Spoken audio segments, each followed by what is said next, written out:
Kid You Know that made that? I don't remember. I think it was a different name, but it's like the only honest political ad or something like that. I can't remember his actual screen name from that, but it was hilarious. I'll change my name. Is that what I need to do? Sure. For the right price, I'll change it to Phil My Mofo Farts. Yeah. That was pretty funny. But this is an actual candidate for public office running here in beautiful New Hampshire.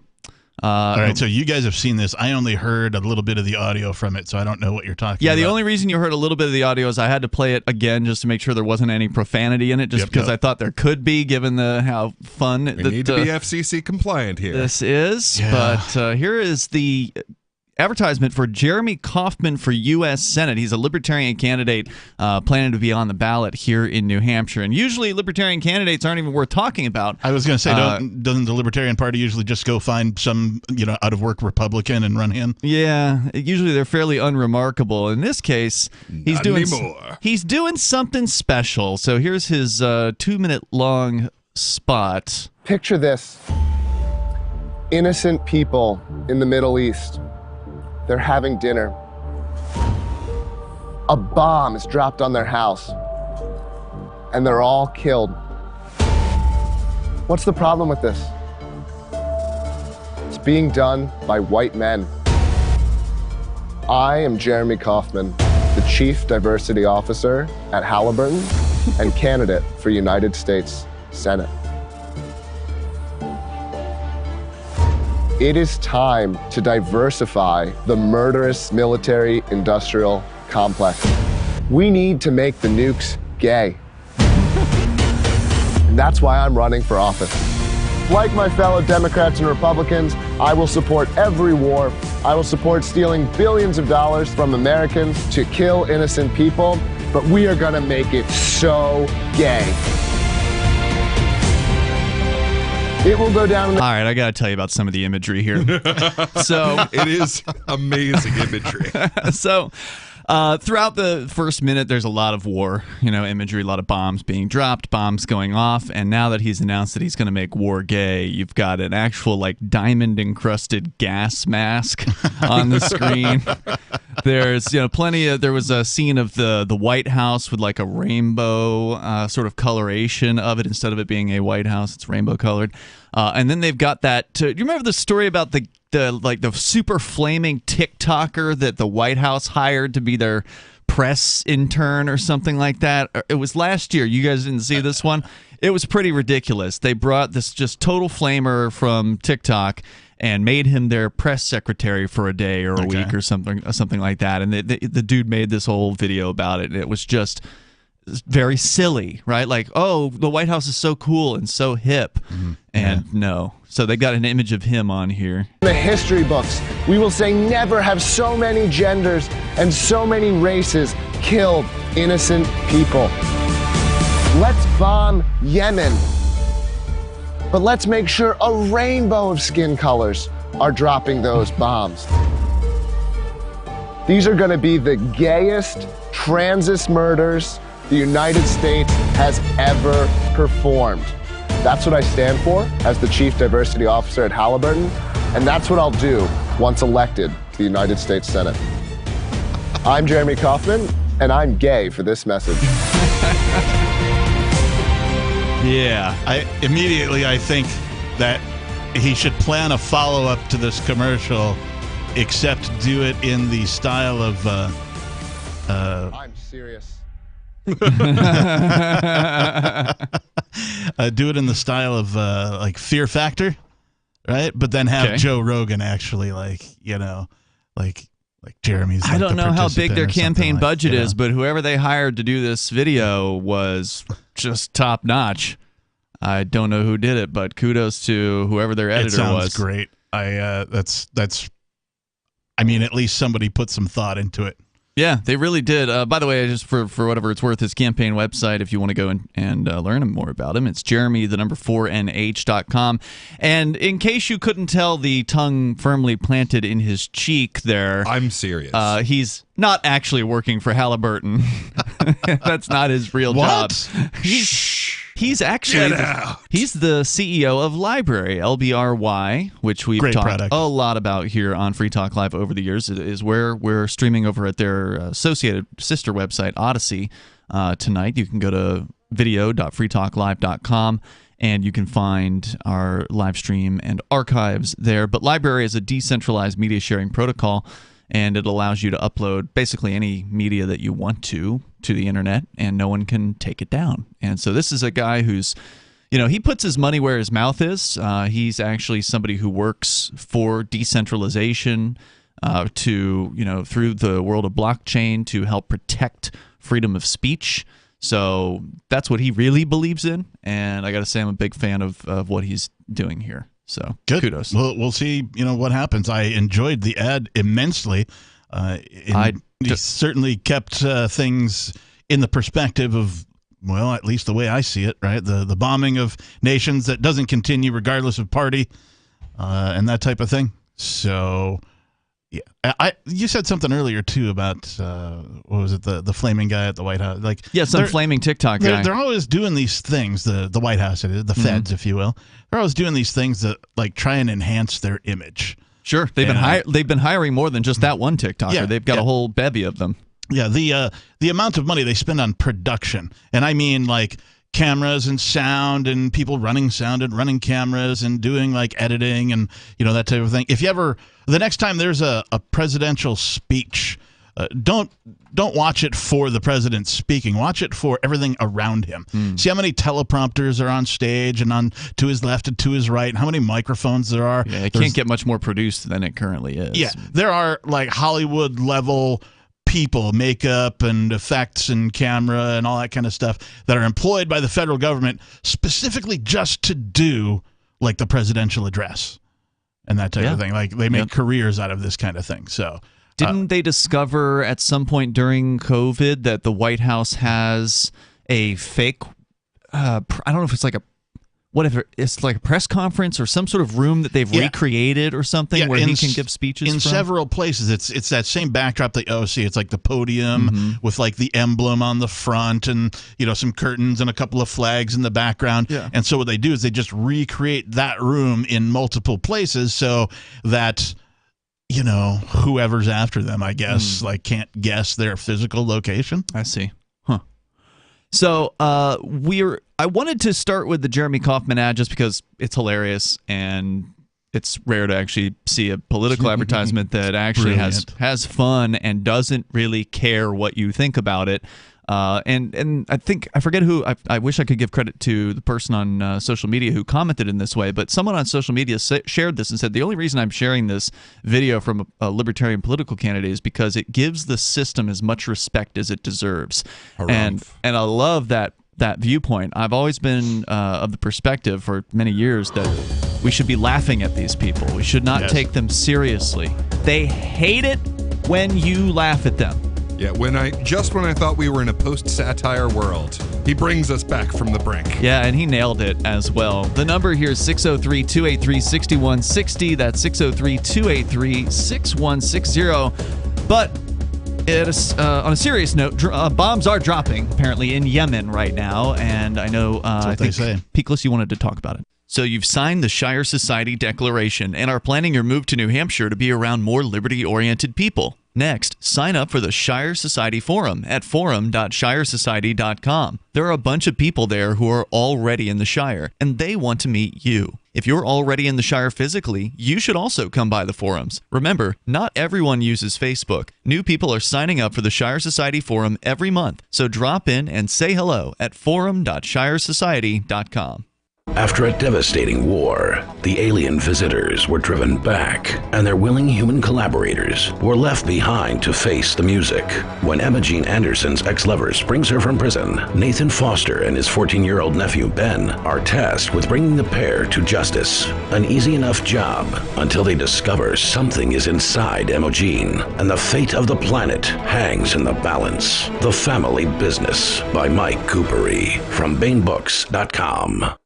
The new 4th edition of Healing Our World, The Compassion of Libertarianism will take your understanding of liberty to a deeper level and has over 1,300 updated references, new cartoons, and a foreword by Dr. Ron Paul. With discounts for multiple book purchases, the 4th edition of Healing Our World is a great gift for the liberals, pragmatists, environmentalists, and Christians in your life who think libertarianism is cold-hearted. Get yours today at healing.freetalklive.com and use promo code FTL for a $5 discount. Are you tired of governments murdering people around the world? Stop using their money. There is an alternative. Bitcoin is a stateless, free market, non-political currency. Bitcoin cannot be inflated or controlled by any government. By using their money, you are helping the state. Stop doing it. You have an incredible alternative available now. Learn it, use it, spread it. Get started with Bitcoin at bitcoin.com. That's bitcoin.com. Hi, I'm Derek J. I don't want a politician to represent me. To me, government is the idea that one group of people can coerce everyone to comply with an edict or face increasing punishments up to and including death. Despite perhaps the most noble of intentions, the best government services are a far cry from what could be provided for by voluntary interactions. Besides, the people who call themselves the government wage wars and put peaceful people in jail for crimes involving no victims. If Starbucks used some of its money to drop bombs, I wouldn't shop there. So why would I support the American empire? The empire does not require my consent. Derek J's Victimless Crime Spree. Watch it for free and order the Director's Cut DVD at victimlesscrimespree.com. That's victimlesscrimespree.com. There are lots of ways to listen to Free Talk Live. Our podcast has been around since podcasts began, and now the FTL feed is loaded with content besides our full show archives. Did you know that we make it easy for you to customize your podcast subscriptions? We have different feeds, one that includes only our full shows, one with just the Daily Digest, and our main feed that includes everything. You decide what you listen to. It's quick and easy to customize your feeds at feeds.freetalklive.com. That's feeds.freetalklive.com. Are you tired of your taxes funding endless occupations around the world? Antiwar.com is run by people who understand that wars abroad become wars at home, wars on our freedoms. Antiwar.com is dedicated to bringing you the latest in news, views, interviews, and reviews from the top movers and shakers in the anti-occupation movement. Antiwar.com has it all, from thorough foreign policy analysis to interviews with whistleblowers who used to run the military-industrial complex. Anti-war, pro-free market. That's antiwar.com. We're still not sure why you'd want to watch, but our video feed is streaming nightly for free at cam.freetalklive.com.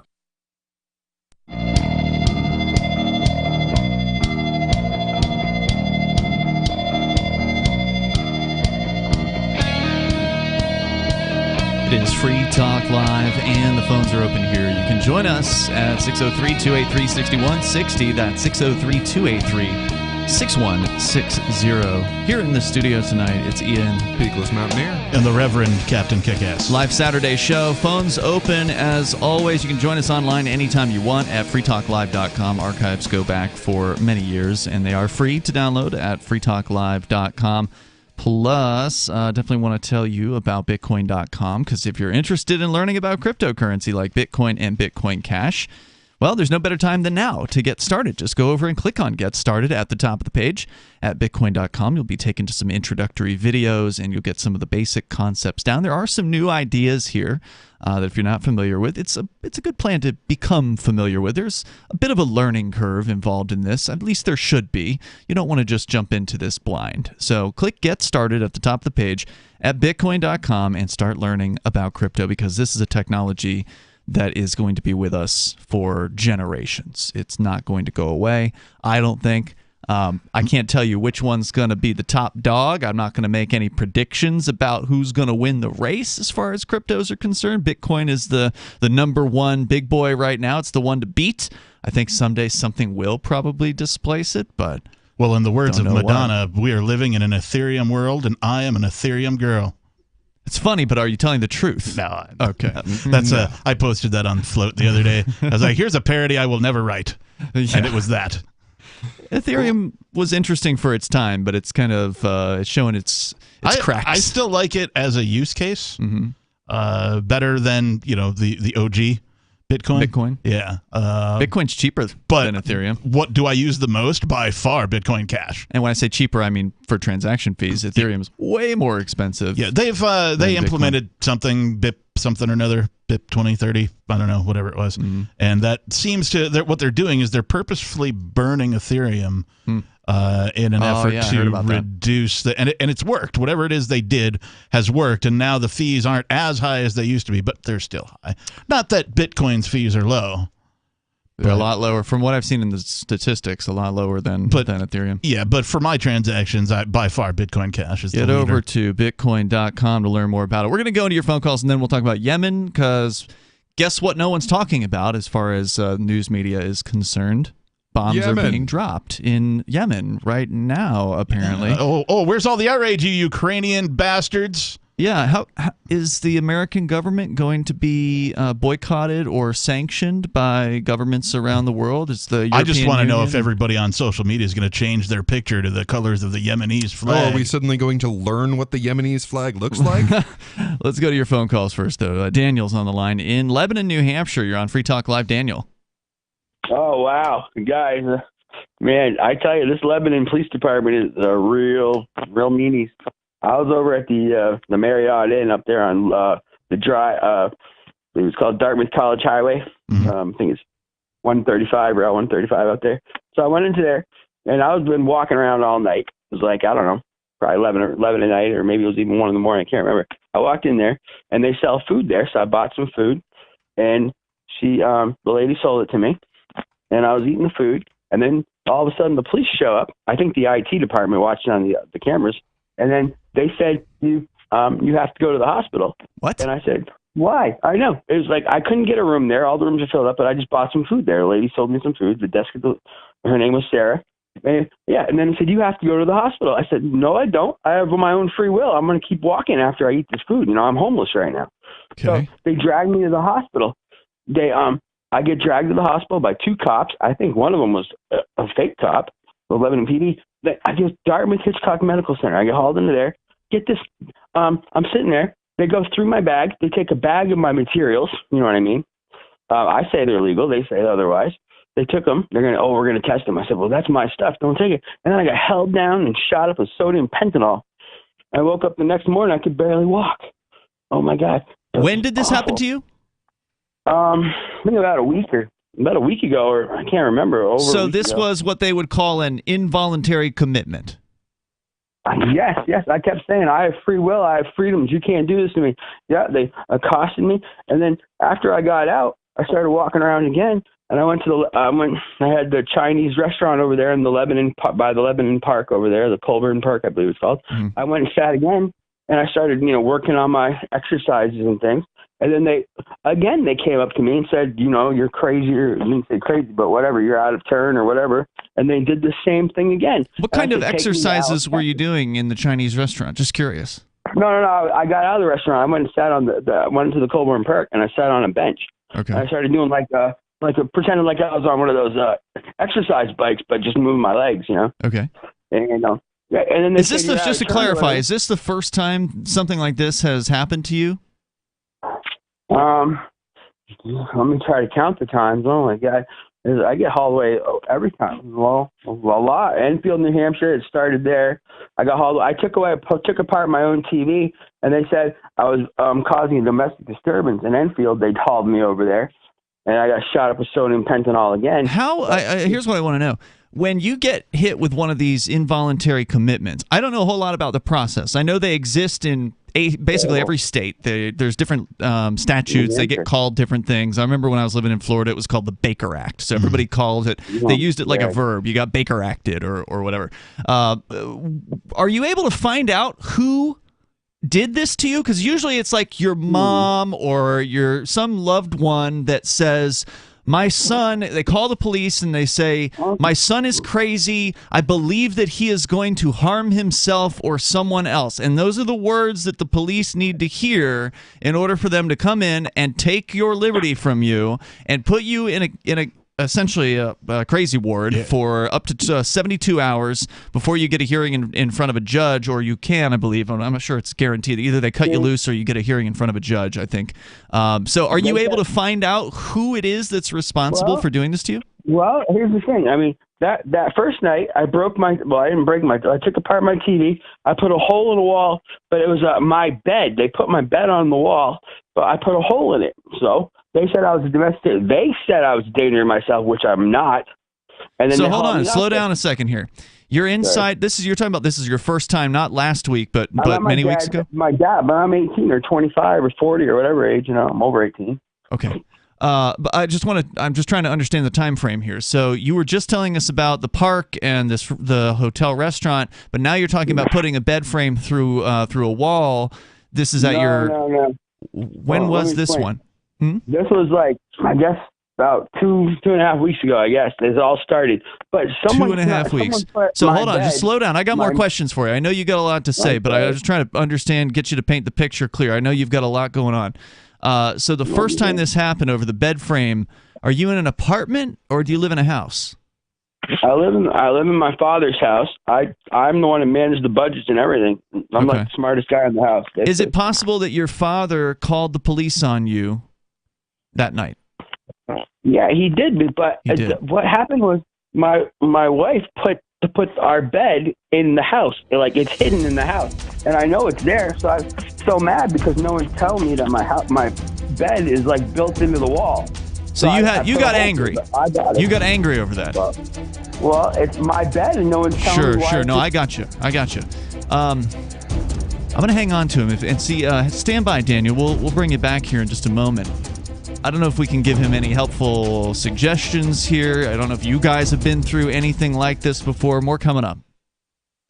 Free Talk Live's video archives have been on LBRY for years. LBRY is an uncensorable, decentralized, blockchain-based media sharing protocol, and we're big fans of it here on Free Talk Live. In 2020, LBRY launched Odysee, a video sharing website to compete with YouTube, and it's really taking off, now with over 1 million channels, many of whom are disaffected YouTube creators. During YouTube's crackdown for not towing the government line on COVID, the Free Talk Live YouTube channel started receiving strikes and could be completely taken down at any moment. Thankfully, Odysee started offering live streaming, so we're now streaming live every night and posting our video archives permanently to Odysee. You can watch live or anytime on our Odysee channel by visiting video.freetalklive.com. If you want to go all in, download the desktop app at lbry.com, and then every video archive you watch, you'll help seed and keep it online forever. At minimum, we ask you visit video.freetalklive.com and follow us on Odysee today. video.freetalklive.com. From Feature Story News in Washington, I'm Simon Marks with the Week in Review.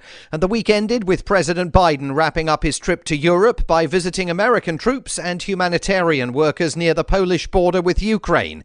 He expressed disappointment that because of the security situation, he could not personally set foot in Ukraine, but said the week had seen Western allies cement their unified position in opposing Vladimir Putin's military onslaught. The single most important thing that we can do from the outset is keep the democracies united in our opposition and our effort to curtail the devastation that is occurring at the hands of a man who I quite frankly think is a war criminal. The UN said it's investigating reports of mass graves in the city of Mariupol, and the US government formally branded the Russian leader a war criminal on Wednesday. Beth Van Schaik, the US ambassador at large for global criminal justice, said investigators will continue to gather evidence and pass it on to any prosecuting authorities. We don't want to lose that evidence. We don't want that evidence to be tampered with. So it's extremely important that it be collected now and preserved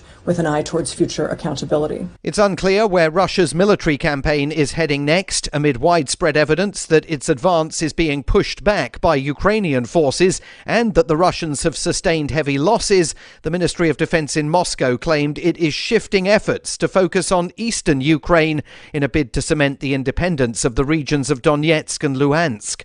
Missing in action for days now, Russian Defense Minister Sergei Shoigu and the Chief of the General Staff, Valery Gerasimov.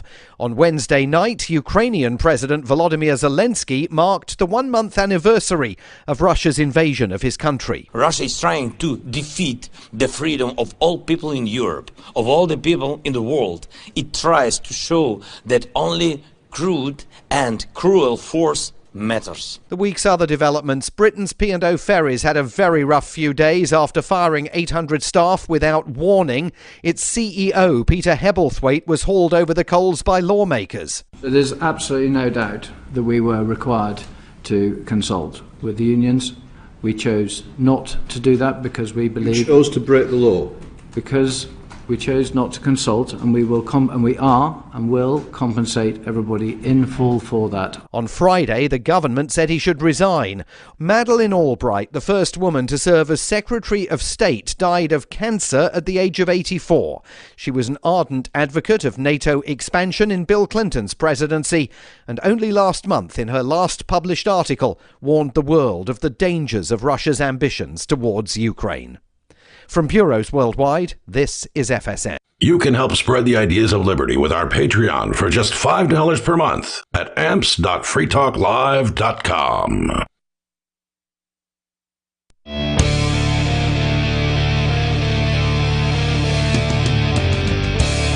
It is Free Talk Live, and you can join us here. The number is 603-283-6160. That's 603-283-6160. Joining you tonight, it's Ian, Bigless Mountaineer, and the captain. We are talking with somebody who called in tonight with some criticism for the Lebanon Police Department, and that is a police department in what they call the Upper Valley area of New Hampshire. We actually happen to be on in Lebanon on Saturday nights at this time, thanks to our affiliate there, WUVR, a longtime affiliate of Free Talk Live on the Saturday night show. At least I think they're in the 7 o'clock hour. So if anybody out there wants to weigh in on Daniel's call so far, maybe you're familiar with the police there, maybe they're more likely to do what they call involuntary commitments than elsewhere. That's certainly a possibility. Or maybe you've got some suggestions for Daniel specifically on maybe some of the situations that he's finding himself in. Now, the call has been a little bit scattered so far, so I wanted to bring Daniel back for just so we can ask him some more questions and try to get a handle on the situation. Obviously, we're only getting Daniel's perspective on all of this, so there's always another side to every story, so we're going to keep that in mind here. But Daniel, you've given us at least 3 examples so far of times that you were involuntarily committed, and you said that the first one was a couple of weeks ago. Is that right? Yeah, I believe so. Okay, so the first time this, you said you're an adult, you're a legal adult, you're living at home with your father, you have a wife, and the first time this happened, correct me if I'm wrong on this, you live in your dad's house, somebody called, you believe it might have been your father, who called the police on you. The police came and they did an involuntary commitment. They locked you up against your will. This was after somebody, you say it was your wife, put a hole through the wall with a bed frame? No. Somebody took our bed, our marriage wedding bed, and put it in the wall. It's like the parts of the bed, it's all taken apart, but it's on the wall. And I'm getting so pissed because I'm starting to recognize the pieces of the bed are on the wall. It looks like part of the wall. So, silly me punched a hole through it. That's a mistake, but I bought that bed. I paid about $1,900 for it. Okay. And, he got mad. My father got mad. Plus, I took the TV apart. So he got mad. And now, just to clarify something, was this your TV or his TV? My TV. I paid $450 for it. Okay. Yep. Right before I met my wife, right before we even started dating. What does your wife think about all this? Oh, Jesus, who knows where she's at, man. We're separated, but she's like I don't know. So hold on, just to clarify, you've been separated from your wife in just the last 2 weeks? That separation is fairly recent? No, since 2018 when she ran off to do whatever she's doing. Okay, so what did your wife have to do with the situation with your dad 2 weeks ago? Nothing? No, nothing. But the bed, our bed, how did she kept the bed. She lied in court, kept the bed. But somehow I'm starting to realize the pieces of the bed are built into the wall. I can built into the wall. I'm not lying to you. Okay. Now, that's a very strange thing to say, why someone would think that. Let's presume, though, that you're telling the truth about the bed being built into the wall. It doesn't really make any sense. But unless it's like a Murphy bed. That's the only thing I could think of. Do you know what a Murphy bed is? No, but just the parts of the bed are like it's taking up extra space on the wall. So like the legs are kind of like acting like beams or something. It's just built into the house. Like, and so you wanted to punch a hole through the wall so you could prove that that the bed was in there? Is that the reason you put the hole? Well, it was sort of just an angry mistake because I'm just getting madder and madder, realizing that they're playing a mean joke on me. Would you say that you have an anger problem, that you tend to get angry often? Well, you get angry if you find out that your wife snuck into your home and put your marriage bed on the wall, and then lied to court and all this. That was a long time ago. Sure. No, I see what you're saying about there's always an excuse for being angry. I get that everybody who's angry has a reason for it. What I'm asking you is, do you feel like you get angry fairly often at things? Well, I mean, if you call it, sure, you get angry when you find out that stuff. Right. That's fine. But I'm not. Would you say you get angry every day about things? Well, I'm pretty good at not. She used to beat me up. I never got angry about that. I just no, that's no good. I mean, that certainly is a relationship that you don't want to continue if somebody is beating you on a regular basis. Look, I'm sorry this is happening to you. Even though you may be experiencing issues, perhaps with paranoia and anger, that those could very well be real things for you. It's frustrating. It makes things worse, I think, in a lot of cases when they put somebody against their will into a hospital, and I don't think it really helps. I don't think that it's helped you. It hasn't gotten you well because it keeps happening to you. What was helping me was I'm kind of living on the streets, being homeless, spending nights kind of off the road in the woods a little bit. That's what was helping me, actually. You're saying you find it hard to believe that being homeless could help him? Oh yeah, absolutely. Why? I mean, I've done a fair amount of it myself, and it has done no good to my mental condition. So it's stressful? Yeah, it's stressful. I mean, it's you never know what the weather or the temperature is going to be. You never know if you're safe at all. I mean, although if you have a dad that you can't get along with, it might be an improvement over a dangerous, potentially, arresting at-home situation. Yeah. It might be a step up from there. Do you have a long-term plan, or are you trying to find a place? Do you work? Well, I've been living off inheritance, and I got some money coming in from the wife eventually here, and. The other thing is I rented a hotel because I had some money. So I'm just trying to stay out of trouble. I'm just hiding in the hotel away from the cops. And, have you considered any therapy, or do you have a therapist? Therapy. I do my own therapy. Okay. I'm pretty good. But the thing is, when your whole family's lying to you, it's going to be a real issue. But that's actually why a therapist can be so helpful, is because you have someone who isn't inside the situation, who's not, they're not talking to your family or anything like that. It's just someone who's kind of outside of this whole situation that you can kind of bounce ideas off of. Daniel, I want to say good luck. I presume that there are some sort of therapists that are available in any given area. I don't know where you begin that search, but I'm sure there's an internet way that you can get connected with those people, and I wish you the best, and thank you for sharing your story tonight. There's no easy solution to mental illness, and I definitely feel like he is experiencing some sort of paranoia. And one of the things that I've certainly found to be true about mental health is that it requires more than one person. You cannot keep yourself sane on your own. It is impossible. Sanity is too complicated for any single brain to work. Now, what you can do is, and it can be a very simple matter of other people's facial expressions when you say things will give you the clues of whether that makes any sense or not. And just a compounding of that over and over again helps keep people sane. So you're saying we're social animals and we need to be around people? In order to stay sane. Yes, that's true. Mm-hmm. Yes, absolutely. I also think that perhaps, and it's only because I have some experience in observing people who've been committed in my life, it's worth noting that it could be as simple as he had his medication changed up recently, and so now to ask about medication, and so now he's having he said in the past couple of weeks, I'm just taking him at his word, so now he's having troubles things are happening to him that didn't happen before. So it could be that, whatever that change was the wrong change. Something else was working, and they think this is better now. These pharmaceutical companies and the state combined together, they use mental health patients, particularly those who don't really have anybody or are involuntarily committed, as their guinea pigs to try out new medications from time to time. So, there's no telling. But it could be just as simple as, something changed in his medicinal routine, and so now he's having problems. This is something that comes up from time to time. Normally we don't have someone calling in who's had the experience, but there'll be something in the news or whatever. And it is one of those things that brings up a really interesting issue from the libertarian perspective. We all tend to be liberty-minded people on this show. We tend to like and advocate for what they call the non-aggression principle. The idea being that, if you don't harm somebody else, then you should be left alone, right? That what do you do if somebody you care about is actually losing their mind?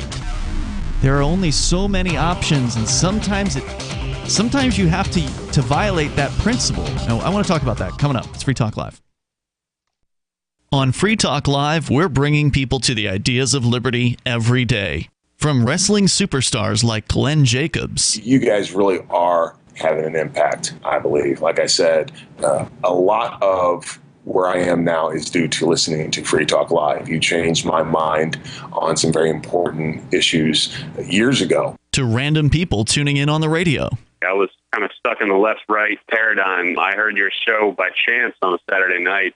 From there, I went on, joined the Free State Project, and become an amplifier. So, that's really the reason why I amp is because I know that if it wasn't for you guys being on as many stations as you are, I never would have found the ideas of liberty. You can help more people hear the message of liberty by joining Free Talk Live's AMPS program on Patreon for as little as $5 a month. And you'll get access to special perks. Visit amps.freetalklive.com, amps.freetalklive.com. I'm a little obsessed with My Magic Mud. Several years ago, I met Jessica Armand, the founder and CEO of My Magic Mud, and I didn't even know my teeth were coffee stained. A week's worth of use convinced me, and now I use it every 3 or 4 days. It's clinically proven to whiten teeth, and I think it cleans better, too. My Magic Mud's available at most local health food stores, Sprouts, Natural Grocers, CVS, Walmart's Natural Beauty Aisle, but I can get it for you for 20% off with coupon code FTL20 at mymagicmud.com. FTL20 mymagicmud.com. What if you want to hear the latest episode of Free Talk Live, but all you have is your phone, you forgot to download our archive, and you have no data connection? You can call our Listen line at 641-793-0191. That's a long-distance number, so you may incur charges. If not, listen as long as you want. 641-793-0191. The Free Talk Live Listen line, 641-793-0191. The Free State Project has reached its goal of 20,000 liberty lovers who've pledged to move to New Hampshire and get active to achieve liberty in our lifetime. Perhaps you're trying to figure out what part of New Hampshire should be your destination. If so, consider Keene. You'll find more than 150 reasons to move to Keene at move.freekeene.com. Keene is famous for its historic, publicity-generating activism, as well as being the liberty media capital of the world. It's home to freekeene.com, New Hampshire's destination for liberty activism, news, and opinion. For years, we've been compiling over 150 reasons to move to Keene at move.freekeene.com, where you'll learn about some of what's happening here and what makes Keene a great place to live. If you love liberty, you'll probably enjoy anywhere you end up in the Shire. But do your due diligence first. Please visit move.freekeene.com for the full list of over 150 reasons to move to Keene. That's move.freekeene.com. Tired of cancel culture? Sick of mega tech corporations holding an axe over your head? Join the LRN.FM Matrix chat server. It's self-hosted, so no one else can tell us what to do or say. Don't like the existing channels? You can make your own. You can even connect into some of our channels from other Matrix servers. It's federated. For the full LRN.FM Matrix experience, though, you should join our server via the step-by-step instructions at chat.lrn.fm. Chat.lrn.fm. There are basically 2 types of advertising, direct response and branding. Radio's great for direct response with its low cost to listener ratio, but audio can't be beat for branding, which is a longer-term endeavor. You want to be the first thing that someone thinks of when they think about your product or service. If you have a local business that you want kept top of mind in your community, call the station. If you need national reach, Free Talk Live's got around 200 radio stations, millions of monthly listening sessions, can suit all budgets, and if we don't think we're right for you, we'll tell you. Email me, mark@freetalklive.com. Yep, we still do email. Drop your email address in the entry box at freetalklive.com, and you'll be kept in the loop with Free Talk Live.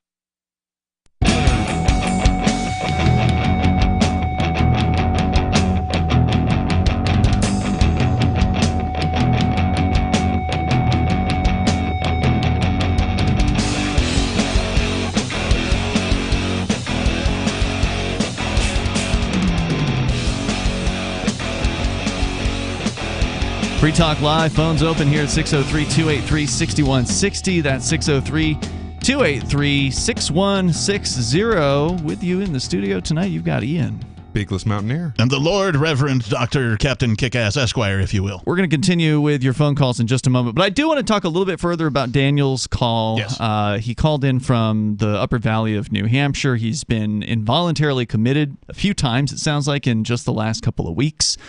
And based on my, unprofessional opinion in this matter, it sounded like he's experiencing some paranoia. He believed that his bed frame had somehow been integrated with the wall in his dad's house. That or he's had a very bad transporter malfunction. Yeah. And he busted a hole in the wall over that, took his TV apart. We didn't ultimately ask him why he did that. I mean, it could have just been for fun. But ultimately, somebody called the police on him and had him involuntarily committed. And that does bring up an important issue, I think, something that libertarians don't really talk about very often, because we normally think, the non-aggression principle, which is sort of this bedrock principle of libertarianism, is just inviolable. Like, you cannot violate the non-aggression principle. This is what we should live our lives by. We should honor our neighbors' choices, let our neighbors make their own choices for themselves. But what happens when somebody you care about literally starts to go insane? And it's one thing for, maybe a little bit crazy. They're not hurting anybody. They're not hurting themselves. Okay, no big deal. You can live like that. But it's another thing when they start putting holes in your wall, and when they might start threatening you with violence or threatening to hurt themselves. And that's exactly the point. So it's the non-aggression principle. So if you of sound mind and full knowledge, point a gun at my face, you're threatening me. I get what you're saying. Maybe I went a little too far. You've initiated. What about when they're threatening to hurt themselves? Well, and now that is a tricky one, because at that point you can be doing a third-party self-defense thing. What do you mean by that? So suicide, for example, right? I think the non-aggression principle allows for somebody to save a person from committing suicide if you walk in on somebody, hanging themselves, or you see somebody. How does it allow that? Well, because you're defending them from. But they didn't ask you to. That's true. It is a tricky situation. So, if he threatens you and I use force to defend you, that is third-party self-defense. And generally, that's welcomed, right, by most people that value their ability to breathe. So, if you have a person who suffers from mental illness and it's living with you, and you have more than yourself, you have other family. If that person becomes violent, you are defending your family. The question remains, what do you do? So currently people call the police haul them away and take them to a state institution, generally speaking, or at least that seems to be what happened in this caller's case. Right, and then they get out, usually. Right, so what is the non-state solution, I guess, is the right question. There really, from what I've seen, isn't a particularly good one. And we've dealt with this. It's definitely it's tricky. So if someone's we definitely believe that someone has the right to end their own life. We do. However, if there is a question of if that's what's happening, who knows? Maybe they were drugged and they don't know what they're doing. That's and possible. You need to step in and go, wait a second. We can't have some permanent change occurring accidentally. Yeah. Whereas if you've taken the time and you've said, look, I'm done.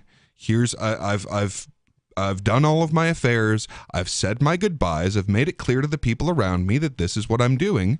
And whether we like it or agree with it or not, that's their choice. Yeah, you've defined two very different types of suicide. Exactly. There's this sort of deliberate, thoughtful, this is something I've wanted to do or decided to do. I've got terminal illness or whatever the reason, is for it. Mm-hmm. And then there's maybe somebody who's despondent because their girlfriend broke up with them and they want to end it all one Went weekend. out and got drunk, did some drugs, and is like, that's it, man, I'm out. And you know this person, and you know that they weren't like that before, and that you expect they're going to break out of this, and they can get out of this depression. But if they kill themselves, obviously that won't happen. So you can then, you might step in and stop them from doing that. Now, that does violate the non-aggression principle in that particular case. I disagree. No, I disagree. So how are you going to stretch this one? Yeah, how does it violate it? Well, because if they're going to put a gun in their mouth or whatever, jump off a bridge or whatever, and you restrain them from doing that, you are using aggression to restrain that person from hurting themselves. Right, but you are defending that person from themselves in your That's in your perspective. mind. Yeah. Right. Well, and here's what it comes down to. Like, with everything, you have to decide for yourself where that line is. Mm-hmm. Like, am I willing to explain to you what I did? Mm-hmm. So, like, if we come along later and you're like, hey, you can't do that, that's their choice to make, and I want to explain to you, here's my experience. Now, you may very well say, no, that you violated the non-aggression principle, and now I don't have to respect your autonomy anymore. Now, that's a possibility. That is something that I risk, and that's basically the idea of a jury. A jury of your peers is like the people in the people that I choose to voluntarily associate with are capable of judging my behavior. So if I want to explain what I did to them, then okay. So if I saved you from hanging yourself, and it's like, well, hang on, no, this was the situation, and they go, no, that was fine. What they were doing was fine. What you were doing was not fine. That's the chance that I take. No, I agree with you. I think that there is some level of liability, but the idea that a jury is going to find for the person who was despondent in that moment, in some, finding you liable from preventing them from killing themselves, seems unlikely, given the community of people generally don't tend towards suicide and all of that. But all of that aside, it is a violation of the non-aggression principle to withhold somebody from their actions. And you know what? In this circumstance, I think it's one of those times when it's okay to do that. This reminds me of the conversation we had a couple of weeks ago on the Sunday night episode of Free Talk Live, where a caller called in and he talked about this thing called assumed consent. It's a medical thing, like somebody gives you the Heimlich maneuver and saves your life at the restaurant. They can't sue you if, like, you broke a rib while giving them the Heimlich maneuver, that kind of a thing. Yeah. And there's a legal term around that is like, I get you. And it's assumed consent, right? You're assuming, if you're saving this hypothetical guy from hanging himself, you're assuming that he's suffering from, depression, mental illness, something like that. And so you're stepping in, and again, from your mind, and we've already said that, but so is like that assumed consent thing. You're assuming that the guy doesn't want to choke on his dinner and wants to live, right? You have to be prepared for the consequences of that choice, whatever the choice is. Whether you're saving the guy from the Heimlich maneuver or you're saving the guy from hanging himself, you have to be prepared for the consequences, noble as your cause may be. Yeah, and honestly, I don't think the consequences are going to be very significant. I mean, the worst case is the person's going to be upset at you for not, allowing them to kill themselves. Well, and so, like, if someone has, stage 4 cancer and, like, they've said their goodbyes and they're like, yeah, I'm starting to reach the point where I'm in pain all the time and I don't want to live that way, and I keep them from killing themselves, I very well may be that I now owe them for having done that. Right, you're now causing them harm, right, by allowing, by violating their decision. Right. So if I go into in front of a jury of my peers, the people in the society that I have chosen to be a part of, not to be confused with the different countries or counties or states or what have you, mind you, but the people I've chosen to be in a society with. Now, they might very well say, no, I'm sorry, you gave him this much extra pain in his life, and like he's leaving this much to these people. You need to restore him, this much Bitcoin or what have you, and that will balance things back out so that you are back into civilization where you're keeping the non-aggression principle. Now you have to pay the doctor bills for his suicide attempt. Very well might be the case. I think though that, but I think we are agreeing here that this is at this point, the principle can be violated in the best interest of another person, just as long as you're willing to take liability. Third-party self-defense, and the application is definitely an individual choice. The non-aggression principle only exists in the mind, right? Because animals don't obey it, obviously. Yeah, and, obviously. Libertarians, I think, would agree that it doesn't really apply to animals because they can't reciprocate. So, That's right. So if in my mind somebody's committing suicide and I block that attempt, right? Yeah. To me, I'm defending that person from themselves because that's a stretch. But again, if somebody comes along and is like, hey man, he made this decision and blah, blah, blah, if somebody can explain, especially that guy, okay, well then, you know what, my bad, but I'm going to take that risk. Okay. The number here is 603-283-6160 if you want to weigh in on involuntary commitments. What is the alternative to what currently exists, which is calling the cops and forcing somebody into a cell against their will? Hour number 2 is coming up. You can bring up your thoughts. Free Talk Live. If you want to know the latest about Free Talk Live before we go on the air, all you need to decide is how you want it delivered. It's your choice. Visit news.freetalklive.com to receive our usually weekly news updates by email. Plus, we have a Twitter account at twitter.freetalklive.com, and you can follow us on the decentralized Mastodon platform at toot.freetalklive.com. So please follow us at toot.freetalklive.com and sign up for our emails at news.freetalklive.com. Do you feel like your nation, state, or community no longer holds your values? Have you dreamt of a place where people agree that liberty is important and are free to pursue their projects so long as they respect the property of others? There are many people just like you that are discovering freeprivatecities.com. Their social media links are at the upper right of the page at freeprivatecities.com. All skill levels will be needed when the first of the Free Private Cities opens. It's sooner than you think. Stop arguing and build. freeprivatecities.com.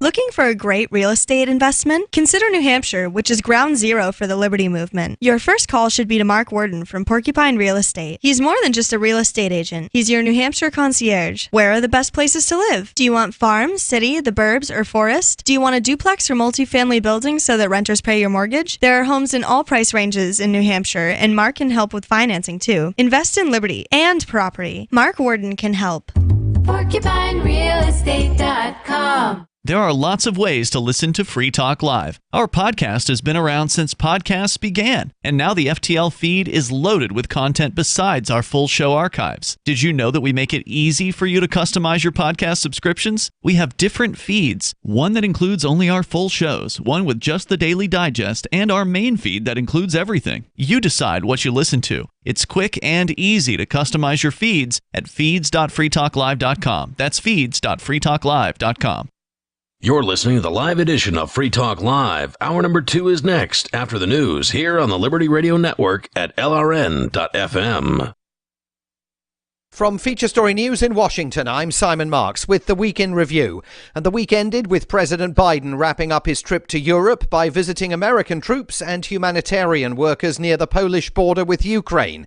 He expressed disappointment that because of the security situation, he could not personally set foot in Ukraine, but said the week had seen Western allies cement their unified position in opposing Vladimir Putin's military onslaught. The single most important thing that we can do from the outset is keep the democracies united in our opposition and our effort to curtail the devastation that is occurring at the hands of a man who I quite frankly think is a war criminal. The UN said it's investigating reports of mass graves in the city of Mariupol, and the US government formally branded the Russian leader a war criminal on Wednesday. Beth Van Schaik, the US ambassador at large for global criminal justice, said investigators will continue to gather evidence and pass it on to any prosecuting authorities. We don't want to lose that evidence. We don't want that evidence to be tampered with. So it's extremely important that it be collected now and preserved with an eye towards future accountability. It's unclear where Russia's military campaign is heading next, amid widespread evidence that its advance is being pushed back by Ukrainian forces and that the Russians have sustained heavy losses. The Ministry of Defense in Moscow claimed it is shifting efforts to focus on eastern Ukraine in a bid to cement the independence of the regions of Donetsk and Luhansk. Missing in action for days now, Russian Defense Minister Sergei Shoigu and the Chief of the General Staff, Valery Gerasimov. On Wednesday night, Ukrainian President Volodymyr Zelensky marked the one-month anniversary of Russia's invasion of his country. Russia is trying to defeat the freedom of all people in Europe, of all the people in the world. It tries to show that only crude and cruel force matters. The week's other developments. Britain's P&O Ferries had a very rough few days after firing 800 staff without warning. Its CEO, Peter Hebblethwaite, was hauled over the coals by lawmakers. There's absolutely no doubt that we were required to consult with the unions. We chose not to do that because we believe... You chose to break the law? Because we chose not to consult, and we will will compensate everybody in full for that. On Friday, the government said he should resign. Madeleine Albright, the first woman to serve as Secretary of State, died of cancer at the age of 84. She was an ardent advocate of NATO expansion in Bill Clinton's presidency, and only last month, in her last published article, warned the world of the dangers of Russia's ambitions towards Ukraine. From bureaus worldwide, this is FSN. It was a rocky week on Wall Street, with the conflict in Ukraine continuing to cause rising commodity prices. But investors were buoyed by signs the Federal Reserve is planning tougher action to address inflation fears. With a preview of the week ahead from FSN's business desk in New York, Sarah Walton. There was a volatile week of trading in New York as experts warned ongoing uncertainty surrounding the war in Ukraine continues to make markets unpredictable.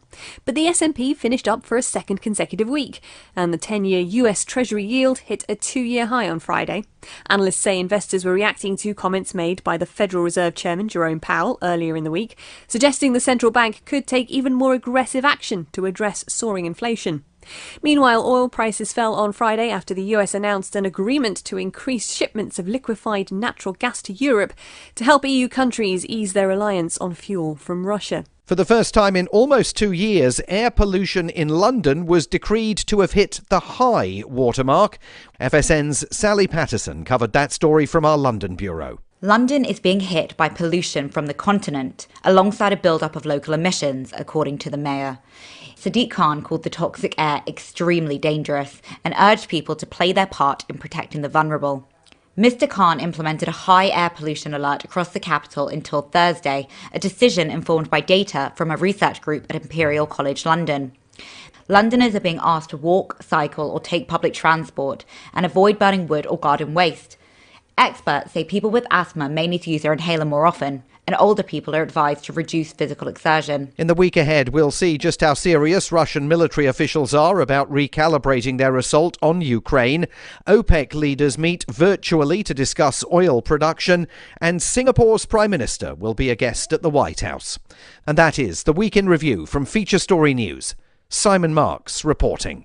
Take the Field's mission is to inform baseball players that physical activity is nothing to be scared of, that a little bit of running can be fun. Now, Rebecca, this obesity problem is nothing new. Well, right. There is a culture of obesity in baseball that has been around for years. I mean, coaches even sub in healthy pinch runners instead of encouraging their overweight players to hustle, depriving them of the only cardiovascular exercise they might have a chance to get. And a lot of these athletes have been playing baseball since they were kids. Well, right. So they might have never learned any healthy habits. Baseball is fine in moderation. season. But many of these men spend over 200 days a year playing it, and that adds up. The program encourages players once an hour to take a 15-minute break from baseball to do something active, like go up and down some stairs, go for a walk, or play some basketball. All right, well, thanks, Rebecca. If you're a baseball coach and you're worried about your players' health, go to takethefield.gov for a list of healthy activities and nutritious snacks. Coming up next, does America brains get worse hearing words correct? This is the Onion News Network.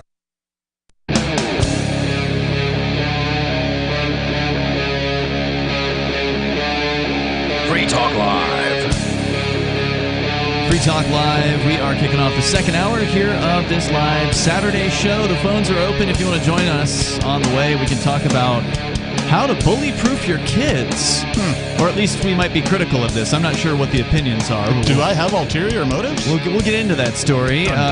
Also, bombs dropping in Yemen. I know Peakless Mountaineer wanted to talk about that. We can talk about some of the Russian situation as well. But, of course, the phones are open here. And it is Ian with you. Peakless Mountaineer. And the captain. Let's go back to your phone calls and thoughts. We've got Mehdi, who's been waiting patiently, calling us from Canada. Hey, Mehdi, you're on Free Talk Live. Hi, how's it going, Ian? Hey. Who else was there? Captain. Peakless Mountaineer. Captain, hey. So there was a document. I just wanted to clarify something that I was saying before. So there was a document by, it's the first document, actually, that official, quote-unquote, document that the Federal Reserve System, I guess it's like a communique or something, about their thoughts, and it's a public paper. It's the first paper they've given out in public about their thoughts about the central bank digital currency. Yes. Yeah, you called about this, was it last Saturday? I think last week. Yeah. I think so, yeah, last week sometime. So one of the potential risks, that they were saying was a bank run. And as you were saying, the traditional bank run is you go to the bank, you take out your money, and then you have cash in your hands. Right. So the Federal Reserve, for whatever reason, they in the paper too, they break up money into three forms. One is central bank money, the other is commercial bank money, and the other is non-commercial bank money. So a bank run consists of two things, right? One is draining the commercial bank money, right? If I go to my bank and want to take out all the cash, I'm going to drain the commercial bank money, and then I'm going to gain central bank money, because those are Federal Reserve notes, right? Those are actually central bank notes. Yeah. Right? And so with this CBD, so with the central bank current digital currency, they're afraid that if this does go in, if they do launch this, what people are going to do is go to their commercial bank, drain out their commercial bank money, and put all their money into this digital currency, the central bank digital currency. That is correct. So you guys have just put an idea into my head. I'm like, why don't we you remember another radio host, he used to do something called a money bomb. And that was, okay, listeners, we're going to, you're going to donate to this thing. Go over to this website. We're trying to raise, $1,000. The one I'm thinking of, I don't want to mention on there. But but it wasn't. I'm thinking they Tom weren't the only Likas, one. but They weren't the only one doing that kind of a thing. But that kind of a thing was popular. What if we started a cryptocurrency bank run? Right? Instead of everybody go to your bank and take your cash out in USD and paper dollars to create this bank run, why don't we just do a virtual one? Hey, go to your bank and yeet all your money from your bank account into crypto. Well, I don't know if I would recommend that somebody put all of their money into cryptocurrency. I think that's not a particularly sound recommendation. Okay, but as a form of activism, a cryptocurrency bank run sounds like a great idea. I think we've been. I don't see the purpose of it. Huh? Honestly. Well, I think we've been advocating that people get out of the fiat money system for a very long time. So you're just talking about putting a different name on it, and maybe doing it a little more irresponsibly by having them do all of their money. I don't think that's usually a good plan. Well, but you can do Captain. I only just thought of it, so I'm not necessarily advocating for all your, but Captain is not giving financial advice. He's not licensed to give financial advice. No, I certainly am not. But all I'm saying is that a mass amount of people moving, even tiny bits of dollars simultaneously out of the system could create some real problems. It might be one of the reasons why they raided the studio a year ago. I don't know. Just thinking. It might have been. But just to your point, your call, Mehdi, the thing you brought up, this bank run thing, we actually did talk about that after you were off the line last week. We looked at the paper, and yeah, your assessment is correct. Instead of worrying that people are going to go into their local bank and withdraw money in cash, they believe that their CBDC will be so great that they'll want to take the money out of their local bank and put it into their CBDC account because they think that they can offer a better interest rate. I have so many questions on the CBDC. Number one question. The CBDCs were created arguably by the government and banksters in cooperation with each other, right? Well, that's the thing. Right Actually, now, no. So this is one of the weirdest thing that's happening right now is the central bank and the commercial banks are for once not on the same side. They're fighting, which over is this. bizarre, given that the central bank is owned by the commercial banks. So, but weirdly enough, the government is basically starting to cut the commercial banks out of the scam. So I just don't trust anything created by the government. No, and you shouldn't. But this, I mean, you're absolutely right about this, Peakless. This is a very unusual situation. They haven't come to fisticuffs quite yet about it, but they are definitely having a battle of words over this. The central bank is saying, well, we really think we should have this CBDC, but they're not going so far as to say we're going to.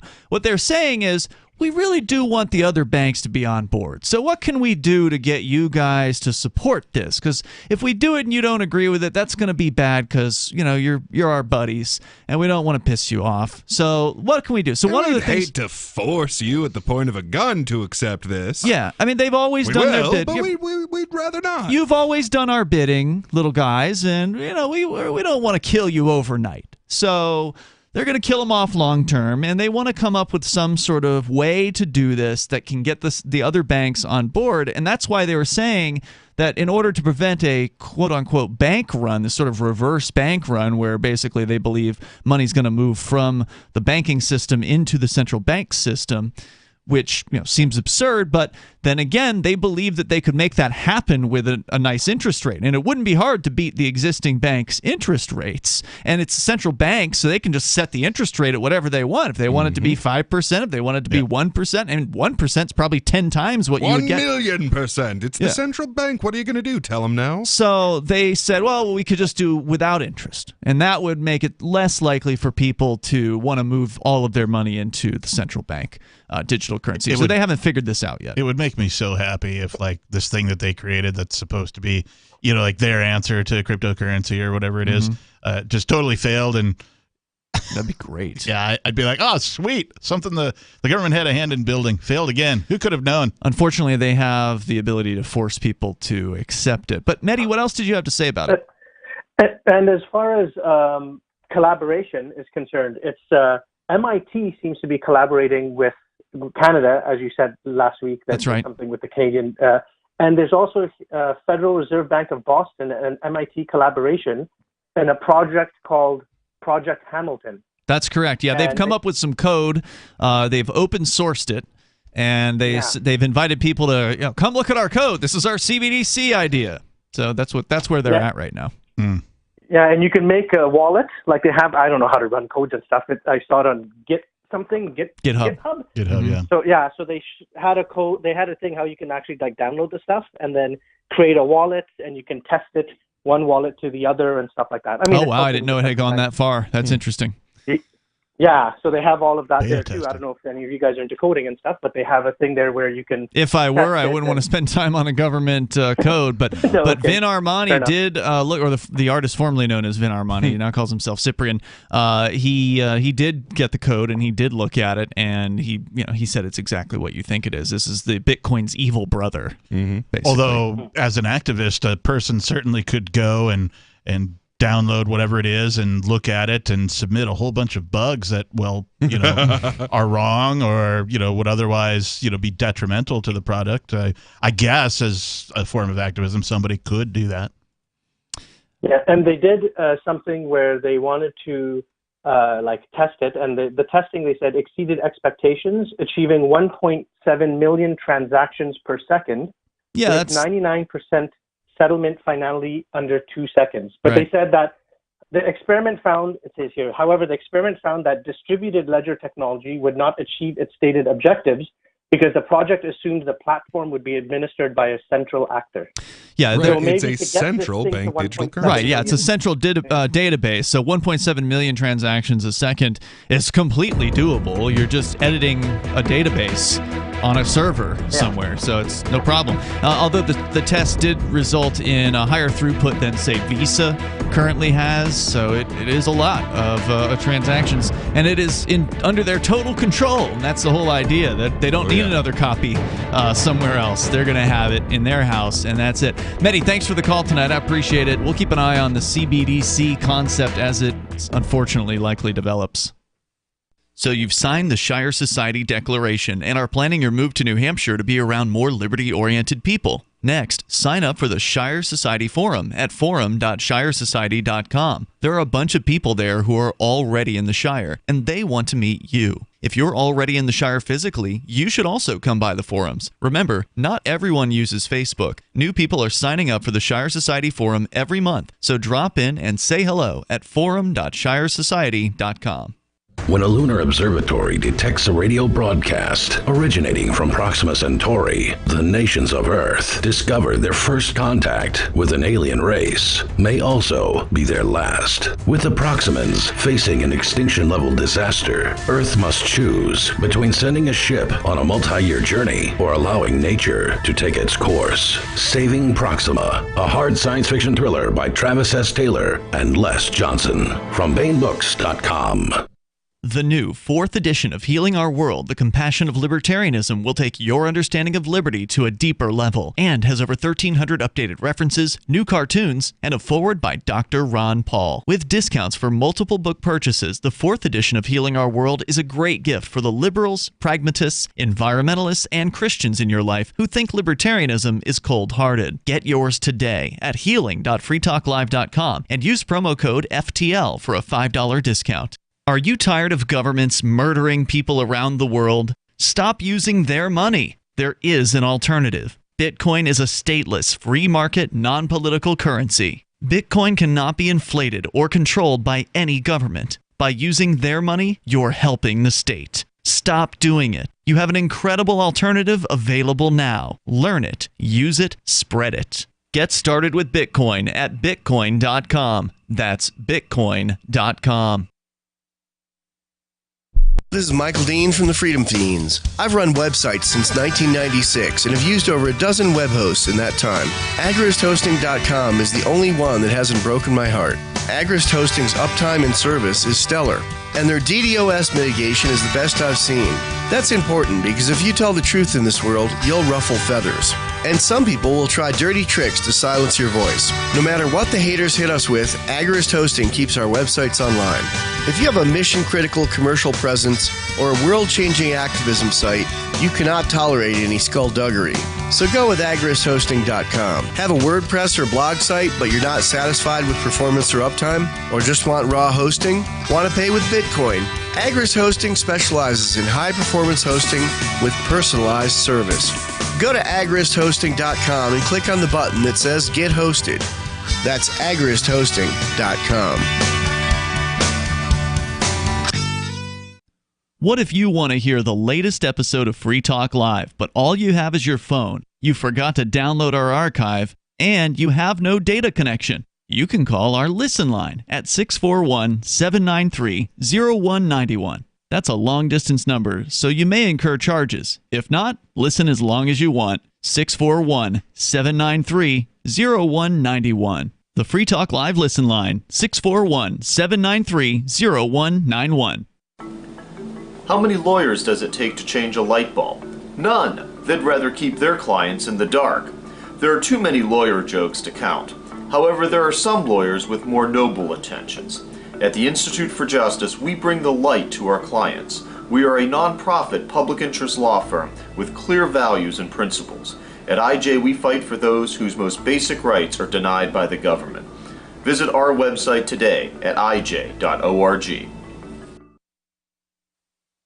Got Telegram? You can follow our channel there and discuss show prep with other listeners at telegram.freetalklive.com.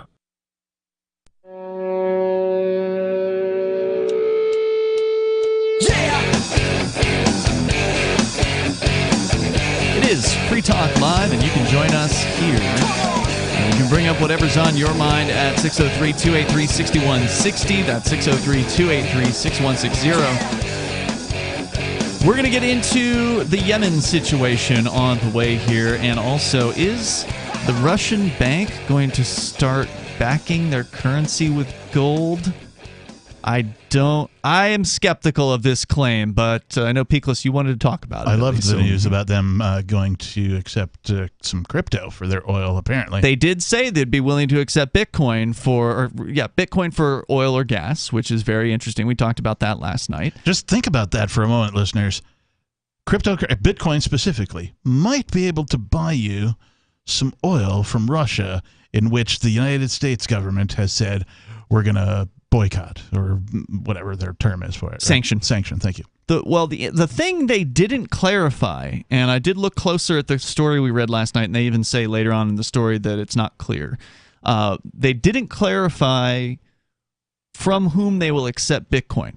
True. Because the big news was that Russia has said now that they are not going to accept anything but rubles, meaning they're not going to accept dollars and euros from quote unquote unfriendly countries. Right. And unfriendly countries is defined as any country that has engaged in sanctioning Russia at this point. So the European Union, the United States, apparently Japan and South Korea were on that list as well. I welcome these things. I welcome these developments in currency, because there's already solutions, right? Mm-hmm. There's already ways to transduce, rubles into some cryptocurrency back into something else, right? So these methods exist. They haven't scaled yet, but they do exist.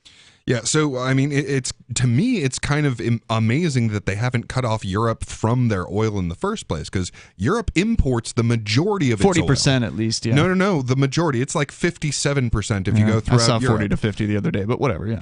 And by far the largest. From Russia is like 40 some odd percent. Yeah, okay. But total imports is like 57%. And yeah, by far the largest chunk of that is from Russia. Like, as I see it, what Russia's doing right now is they're like, well, we don't want to upset our neighbors any more than we have to. So we're not going to cut off the oil that you depend on to survive. We could, but we're going to be nice about it. However, you are sanctioning us.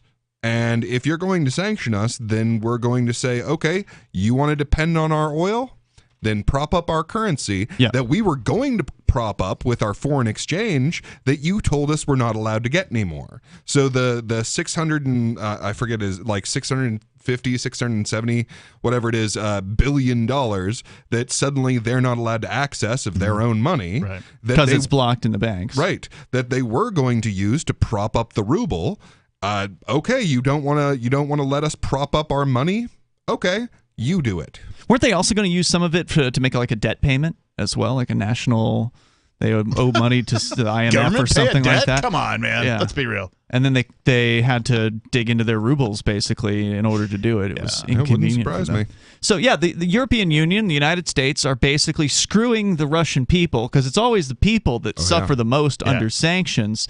But as you say, they are still willing to sell them oil. They're just demanding, okay, well, now you have to pay in rubles. And they're complaining, the European Union chancellors and all those people are complaining, oh, you violated our contract. The contract says you have to pay in dollars or euros, and now you've changed the terms. Well, you guys are sanctioning them, so you're lucky they're going to do anything for you. Yeah, that contract was made when you weren't sanctioning us. Right. Yeah, I mean, it is debatable whether sanctions count as an act of war.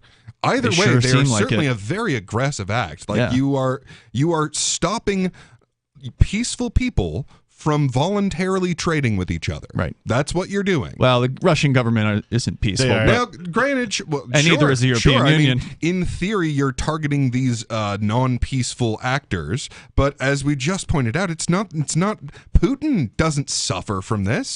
The Russian people suffer from this. Yeah, sanctions are in my mind, indirect violence. Yeah. Right? Because they take away the ability of choice. Right? They take options away from the marketplace. Yes, absolutely. Yeah. So in that respect, It shouldn't exist. No small group of people or one individual against another individual should have enough power to determine how masses of people interact with each other and exchange with each other. Just shouldn't happen.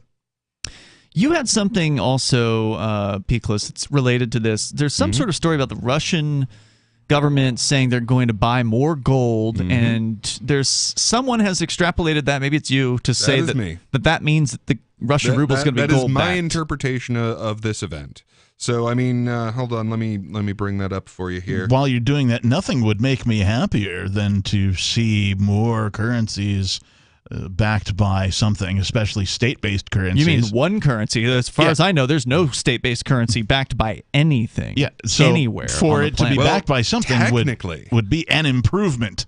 So technically, there are no state-based currencies that are backed by anything. But really, and if you talk to any economist, they'll point out, like, okay, so there was Bretton Woods, and then there was Bretton Woods 2. So, like, as soon as America stopped being backed by gold, 1971. Right. Well, we had to not have the entire world economy collapse somehow. So there was a series of deals made so that Saudi Arabia, who was the #1 oil producer in the world at the time, and the rest of the oil producing and exporting countries, OPEC, made a deal that they will only deal oil for dollars. So that way, okay, hey, I know we said we'd give you gold, but here's this. If you want oil, because, 40% of the world's oil, confirmed oil reserves at the time, well, if you want that oil, you have to have dollars anyway. So instead of having to take your money, turn it into our money, and then buy oil, okay, you already have a bunch of our money that you thought you'd be able to exchange for gold. Okay, well, here's the next best thing. So technically, it wasn't oil-backed, partly because you'd have to say, okay, well, $1 is worth X amount of oil, and that's kind of impossible. Right. But it was basically oil-backed, and has been for a very long time, until now. Well, I don't think of it as oil-backed. I get where you're coming from, and I get why people would see it that way. I see currency backed by military force. Right, state-based currencies, every one of them backed by military force. The full faith and force of the United States government is what backs the United States dollar. Well, yeah, I mean, whenever I think about backing a currency, I think that the little guy can take that thing, that piece of paper, into an office and say, give me my backing. And you used to be able to do that. In this case, that's oil. But you don't get that. You don't get the average person cannot go into the Saudi Arabian. That's been true for a really, really long time. Actual people haven't been able to exchange dollars for gold. That's what I'm talking about. That's what I'm saying. That's what people think about when they hear backed by. Right. That meant you could exchange the thing for the thing that it is backed by. And I don't think that's what you're going to be telling us about here with Russia's ruble. But we'll get into it. I do want to hear about it on the way at 603-283-6160. It would be amazing if that were actually the case. Well, and as far as it being violence-backed, that and being oil-backed are basically the same thing. If you try and sell oil for not dollars, you'll have the U.S. military knocking on your door. Indeed. Well, that's now exactly what China and apparently Saudi Arabia have been talking about. There's more coming up here. It's Free Talk Live. We have some good news. The indictments against Ross Ulbricht in the District of Maryland were dismissed with prejudice, meaning they can never be refiled. This is especially good because those indictments contain the only charge ever made that Ross engaged in murder for hire. This was a serious allegation that Ross Ulbricht denies. It was never prosecuted or ruled on by a jury, but was trumpeted by the federal government and the media as if it were proven fact. The Maryland court held these indictments for almost 5 years, poisoning Ross's case and leaving him under a cloud of unproven allegations. As explained in Ross's appeal to the Supreme Court, the fact that the judge used these allegations to give Ross a draconian sentence of double life without parole violated his Sixth Amendment right to a jury trial. Judges are required to issue sentences based on convictions decided by a jury, not unproven allegations never even charged at trial. Although this is a positive development, the dropped indictment will not set Ross free. Now, a presidential pardon is Ross's only hope of freedom. Sign the petition at freeross.org. freeross.org. From Feature Story News in Washington, I'm Simon Marks with the Week in Review. And the week ended with President Biden wrapping up his trip to Europe by visiting American troops and humanitarian workers near the Polish border with Ukraine. He expressed disappointment that because of the security situation, he could not personally set foot in Ukraine, but said the week had seen Western allies cement their unified position in opposing Vladimir Putin's military onslaught. The single most important thing that we can do from the outset is keep the democracies united in our opposition and our effort to curtail the devastation that is occurring at the hands of a man who I quite frankly think is a war criminal. The UN said it's investigating reports of mass graves in the city of Mariupol, and the US government formally branded the Russian leader a war criminal on Wednesday.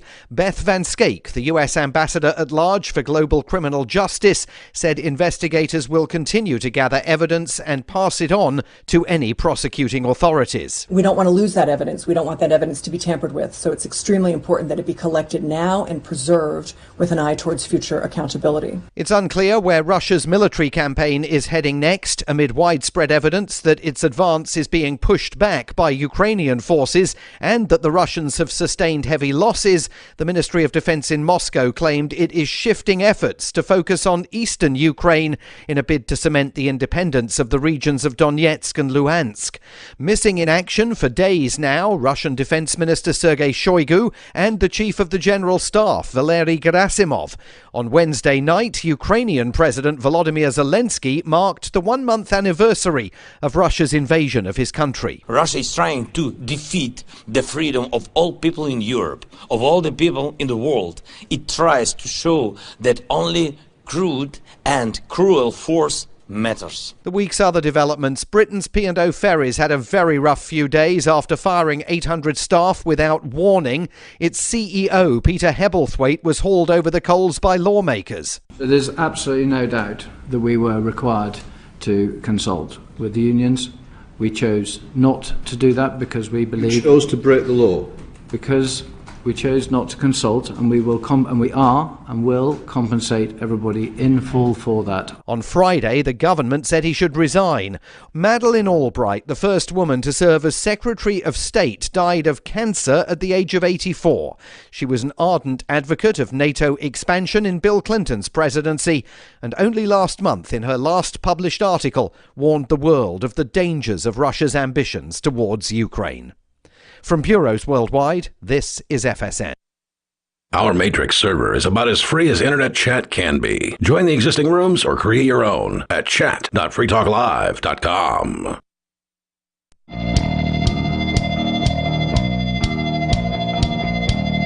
It's Free Talk Live. Phones are open here. You can join us on this live Saturday episode. The number 603-283-6160. That's 603-283-6160. Here tonight, it's Ian, Beakless Mountaineer, some guy with a beard. Also saying thank you to Ellen Blanchard, who is a Free Talk Live supporter of our AMPS program. It's a Patreon you can join over at amps.freetalklive.com. Ellen is a gold level supporter, which means she's doing at least $10 a month. So thank you, Ellen, for the support. We ask only for $5 a month, so if you want to sign up and get some cool benefits, get some perks over at amps.freetalklive.com. You can join Ellen and several dozen other people. Thank you to everyone who's backing us up. AMPS, by the way, stands for Advertise, Market, Promote, and Support. It's a way for you to help us get the ideas of liberty on more great radio stations around the country. We're on over 190 radio stations throughout the week at various different times, and that could be 250 or 300. That is possible. But it does take time, it does take effort, and we appreciate your help with that. So thanks, Ellen. And once again, it's amps.freetalklive.com. Let's go to the phones here. Gary calling us from Kentucky. Gary, you're on Free Talk Live. Go ahead. Hey, how you doing, guys? Good. What's on your mind? What's up, Gary? Hi. I caught the beginning of your show tonight, and I haven't been listening to the whole thing since then. So I don't know if you've talked about this yet, but the Jeremy Kauffman ad, which is hilarious, by the way, and very on point, is very biting. I actually watched the video after you played it, and I really feel like that has to be the same person who did the Vermin Supreme and Spike Cohen ads for the 2020 election. Okay. I'm not I don't familiar know. with who I mean, that if is. you've seen those, well, I think, and I could be wrong, but I think it's Dan Smott of the System Is Down podcast. It wouldn't surprise me. I've seen some of his work, and it is really, really good. I mean, he's a very talented editor. I met him for the first time, actually, at the Liberty Forum event that happened a few weeks ago in New Hampshire. The Free State Project, I guess, had hired him to come in and do video recording of all of their discussions and speeches, and Nice. they're releasing those videos on a once-a-week basis. It's going to take some number of weeks to do that, probably like 15 weeks or something like that. So, yeah, I did get to meet Dan, a really talented dude, had some nice equipment, and he seems to know what he's doing. So, yeah, it wouldn't surprise me if that's who was doing that. It did definitely make me think of Vermin Supreme. I'm like, yes, you have brought forward the very best part of Vermin Supreme. I'm so glad we're running you for Senate. Yep. Yeah, I think, and I've only listened to his podcast a handful of times, but I think I've heard him talk about that. And I also Dan's think podcast. that they Okay. reached, Good. yeah, Which is sorry, called The System Is Down. Mm-hmm. Yeah, and I think he said that they had reached out to the Jorgensen campaign and asked if they wanted them to do any ads or anything for him, but they weren't interested. If I'm getting the story right, I think that's what. Yeah, they had much less of a sense of humor in that campaign. Right. Yeah, I think there was I would another love- example of how this Dan guy really just outshined the Libertarian Party itself at a national level. I remember last year they had raised something like $30,000 to do some sort of a media campaign. I forget what the issue was that they were advertising. It might have been COVID related or something like that. But they spent all this time raising the money and all this time, and whoever it was they hired took forever. And I don't even know if they ended up coming out with something. If they did, it was just real shabby. And Dan took the same issue and made a 2-minute ad or a 1-minute ad, and no one ever paid him for it or anything. Like, he didn't ask for any money, and it just blew whatever it was they paid $30,000 for out of the water. Yeah, that's how art works, man. Anyway, Gary, you were getting at something there. Go ahead. Oh, I was just going to say that I would love it if whoever is the eventual 2024 Libertarian candidate, especially if it were Dave Smith, if he could have this person, Dan Smoss, or whoever this is, make some ads for him. I think that'd be great. Totally agree. Yeah, one thing I didn't get to ask Dan because he was busy, right? Like when you're recording an event like that, you barely have time to breathe. You're always tweaking the setup and making sure nothing breaks. And but I would like to talk to the guy and ask him if he's planning to move to New Hampshire, because we need talent like that here. Obviously, he's still willing to help from not living here. I don't know where it is he's based out of. And that's a nice thing about being a talented media person, is you can kind of be based out of anywhere. And I'm glad to see that Jeremy is availing himself, presuming it is Dan, of this, whoever this talented editor is, because that's the kind of thing that you need. Now, whether or not it's going to actually end up getting Jeremy any kind of attention from the mainstream media, I don't know. I mean, that, of course, is we shall see. That is the challenge for a libertarian campaign, is to actually make any kind of impact into the average voters and Well, I mean, mainstream. something like that, though, it doesn't really matter if the mainstream media ignores it, because if it goes viral, right? Yeah. Exactly. Like It doesn't matter if the corporate press ignores it. I mean, it's, bingo. As long as the new media picks it up. Exactly. And this is being shared quite a bit. It just came out this afternoon, the video that we played at the very beginning of the show. If you missed it, I did post a link to it on our social media, so you can go to social.freetalklive.com and you can find it there.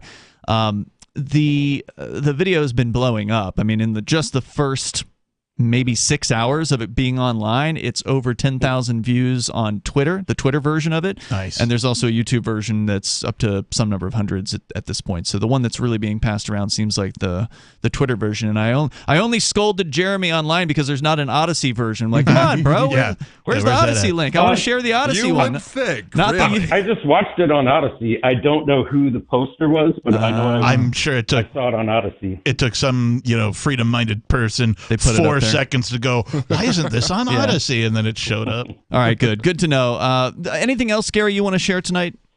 That's it. So is Jeremy's campaign going to encourage you to move to New Hampshire and help him? I don't know. I mean, I'm kind of in the other end of the country. I'm in Arizona. Well, I'm actually working in Kentucky at the moment. Okay. Hey, I moved from Colorado. It's worth it. I don't know. I have visited New Hampshire. I met Ian. I was working down in Hartford, probably a decade ago now, and it was a great place. I have a quick question for you since you're in Kentucky. It's unrelated to anything we've talked about so far. Do they have KFC? And if so, are they just called fried chicken? Yes, but when I went to the airport, they had it was actually called Kentucky Fried Chicken at the Louisville airport. But I went up and I looked at the menu and they had like nuggets and tenders. And I said, do you have any chicken? Oh, no, sorry. We just have nuggets. and it didn't say KFC. It literally was Kentucky Fried Chicken. Yeah, that's a rarity. Chicken. Gary, thanks for the call tonight. Appreciate hearing from you. The number is 603-283-6160. Steven is in North Georgia. You're on Free Talk Live, Steven. Hey, I want to do two things. Just talk to y'all about two things if I can. One, Sarah in New Mexico seems very negative about the place that she lives. So, Sarah, if you're listening to this, there's a bunch of communist communes in the New York and Virginia area. I will happily pay for you to move there. I'll buy you your bus ticket or your U-Haul rental if you get accepted there. You seem very unhappy. You seem very bitter. And I don't think that's healthy for you. So I will help you be happy. No, well, hold on. Where did you say these communes were? In Virginia? There's a bunch in Northwest Virginia. Huh. Wait, Northwest Virginia or Northwest Virginia? The northwest part of the state of Virginia. Well, now, normally, Sarah doesn't listen to Free Talk Live. That's true, ever. Because she just considers it her mission to call talk shows, so we're just on her list of shows. I don't know who else she gets through, because, normally if you're a chronic caller... Spread the word of communism, because apparently no one's ever heard of it. Yeah, normally if you're a chronic caller like Sarah, you probably don't get on a lot of the local talk shows because they're probably sick of her. But anybody can get on Free Talk Live. It's not hard to get on this show. It just so happens, Stephen, that she is on hold right now. Oh, so can we do it? I want to have you hang on, and we're going to bring Sarah on the line with you, and you can make that offer directly to her. I think it's a really generous offer because Sarah has said that it's too expensive, for her to move to somewhere like North Korea or Canada where she may fit in better. But now he's saying he'll pick up the tab. So I want to hear what she has to say. Coming up.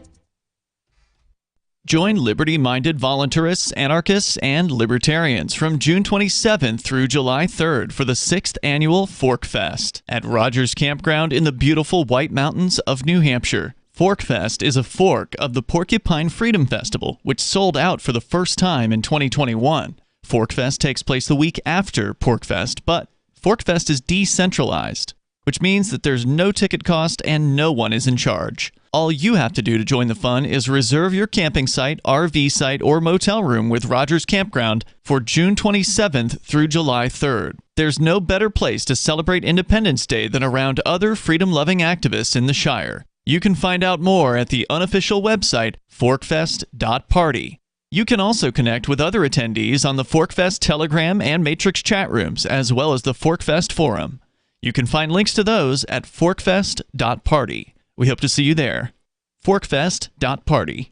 I'm crazy about My Magic Mud. This is the most important oral care product created this millennium, and I'm not kidding. We all have different opinions on politics and issues, but we all have mouths. And I want yours to be as clean as possible, with teeth as bright as they were meant to be. I will never be without My Magic Mud. It's a little surprising, but man, does it work. If you only listen to one thing I say ever, go to mymagicmud.com and get 20% off with code FTL. mymagicmud.com, code FTL. Tired of cancel culture? Sick of mega tech corporations holding an axe over your head? Join the LRN.FM Matrix chat server. It's self-hosted, so no one else can tell us what to do or say. Don't like the existing channels? You can make your own. You can even connect into some of our channels from other Matrix servers. It's federated. For the full LRN.FM Matrix experience, though, you should join our server via the step-by-step instructions at chat.lrn.fm.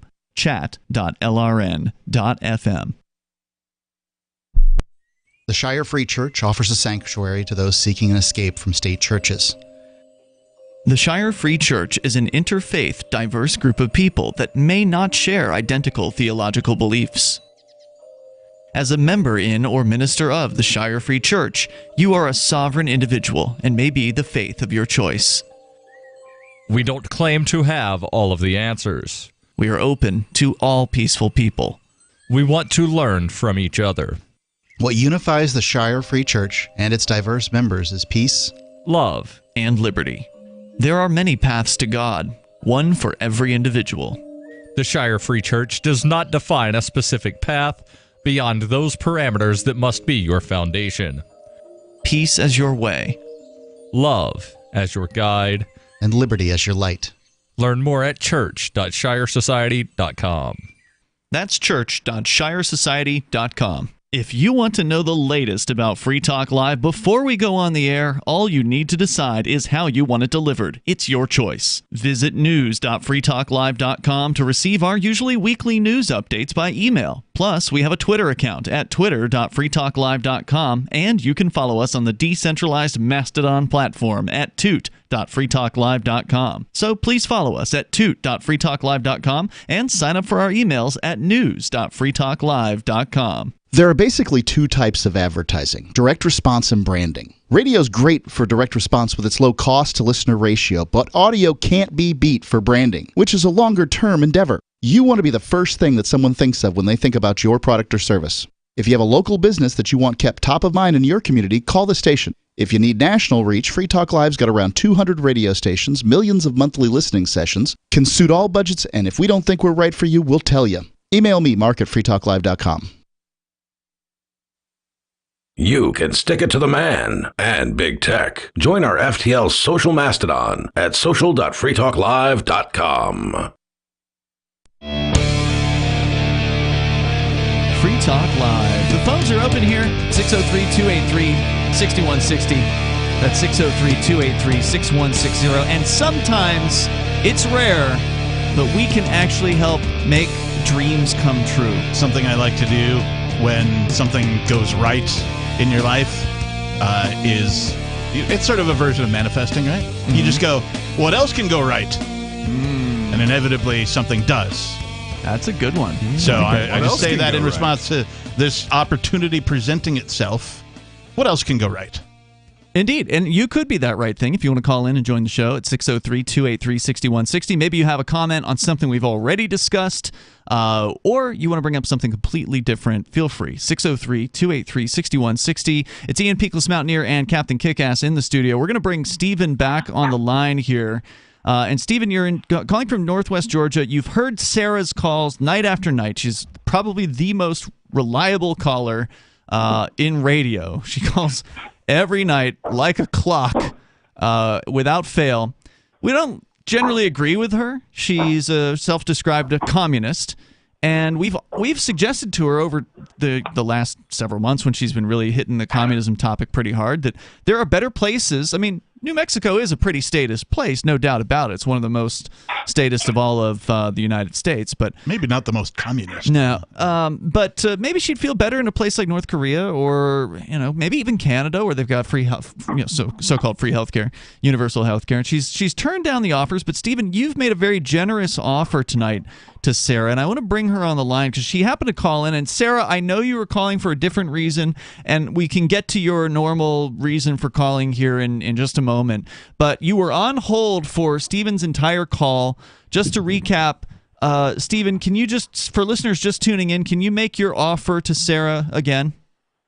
So, Sarah, I'm very concerned for you. You always seem unhappy, negative, just distraught with your location. So, out of goodwill, I disagree with 99% of what you believe politically, but for goodwill, what I'm willing to do is pay for you to move to one of these communist communes. I know that there's a few of them in the northwest part of the state of Virginia, and there's a few of them in New York. There is an application process. I'm not familiar with what that is, But if you get accepted, I will pay for your travel expenses. I should have asked Sarah, are you with us? Because your line was on hold, but I presumed that you were there. Yes. Can you hear me? Yeah, we've got you loud and clear. clear. What are your thoughts, Sarah, on that generous offer from Stephen? Well, you know what? I appreciate, him listening to me and thinking about what I said and also the offer. But, this is New Mexico, even though I see a lot of wrong things about it, but there's a lot of things I like about New Mexico. The thing is that it's a very democratic state, so there's a lot of socialism here. Well, not compared to New York. I mean, New York is a way more democratic state. And socialist. Yeah. I mean, they're both blue states, but nothing compares to actually being on a commune. I mean, as far as somebody who self-describes as a communist, you would actually get to live your philosophy instead of just calling in to talk radio about it and hoping that some politician is going to take up this mantle, which none of them are doing, at least not openly. You don't live in communism full on, and that's what Stephen is saying here. He knows of existing communes, and he's willing to actually pay to have you sent there. However, you do have to apply, and this is where my concern comes in, Sarah and Stephen. I just don't know if Sarah would be accepted to a commune because she doesn't like to work. Well, the thing is, I'm sure that as long as I'll get my check there, but first of all, I do like the climate here in New Mexico, even though the allergy is the worst. I mean, we have like. But Sarah, before you go on about why you love New Mexico, let's go on. Let's talk about living in a commune. When you're in a commune, I've never lived in one, but my understanding is you're generally expected to contribute something. Well, we should probably ask: has Sarah ever been to a commune? Good question. Well, I mean, that's not necessary for me. I mean, so no, you haven't. Okay. You've never been to a commune. You've never visited one, or No, I'm not that interested. No. Huh. Would you? I know you say you've got bipolar, and that's your reason for not working. Do you think that a bipolar diagnosis or whatever, being bipolar, does that mean you can't go and tend a garden? I could probably do stuff like that, but I help Richard with the network marketing. I hand out business cards, so I do a lot of volunteer But that's work. capitalism work there. Like, that's capitalist. Yeah, but see, the thing is, you know what? I happen to live in a mixed economy, so Well, you I don't have to, adjust though. myself. That's optional. So you don't want to go to the commune, is what you're saying? No, because I like to live in a real life. Like a lot of things to do here in Albuquerque. I gotta say, I things question to do in those communes. I question your seriousness about being a communist at this point. Who's doing the dishes, by the way? I hear some clanging going on in the background. Is that you, Stephen? I will go to a quieter place. I'm at work. Oh, do you actually work in a kitchen? Yeah. Oh, okay. Very good. I appreciate you calling in from work. Did you have any comments for Sarah listening to this conversation and her basically rejecting your generous offer? I mean, here's the deal, Sarah. You've got to be serious about what you say, right? I believe in the Bible. This is where you all boo me. But the Bible's very clear about let your yeas be yeas and your nays be nays. So if you keep saying that you're unhappy and you want something better, make it happen. Or else just stop talking about it. Right? Good advice. Well, you should stop listening to the show if you're tired of listening to me. Well, you're only on the show for like five minutes out of 180, so it's not a big deal. Well, and I'm just really concerned for people like you. Yeah, I mean, if communism is so great, then what could possibly be worth not living in communism? Well, it's important. I live in a communist state. The Democratic Party. Democratic Party. You already said, Sarah, you are selling network marketing. That would not exist in a communist state. Stephen, thanks for the call. Thanks for the generous offer there to Sarah. I'm really glad that. There is one thing I would like to talk to you all about. All right, I'll put Sarah back on hold here. Stand by, Sarah. Okay. Because she did call in for a reason, so I'll let her get to that coming up here. Go ahead, Stephen.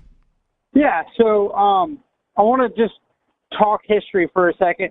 Naval blockades were used, for a couple hundred years, potentially a couple thousand years. And essentially what would happen with naval blockades is ships would surround a country, Mm-hmm. their border, their coastline, and they would say anybody that crosses this dies. And that would cut off trade for that particular country. And that was 100% an act of war. Now, didn't the United States do that for oil when it came to Japan? And that's one of the reasons why Japan struck against Pearl Harbor?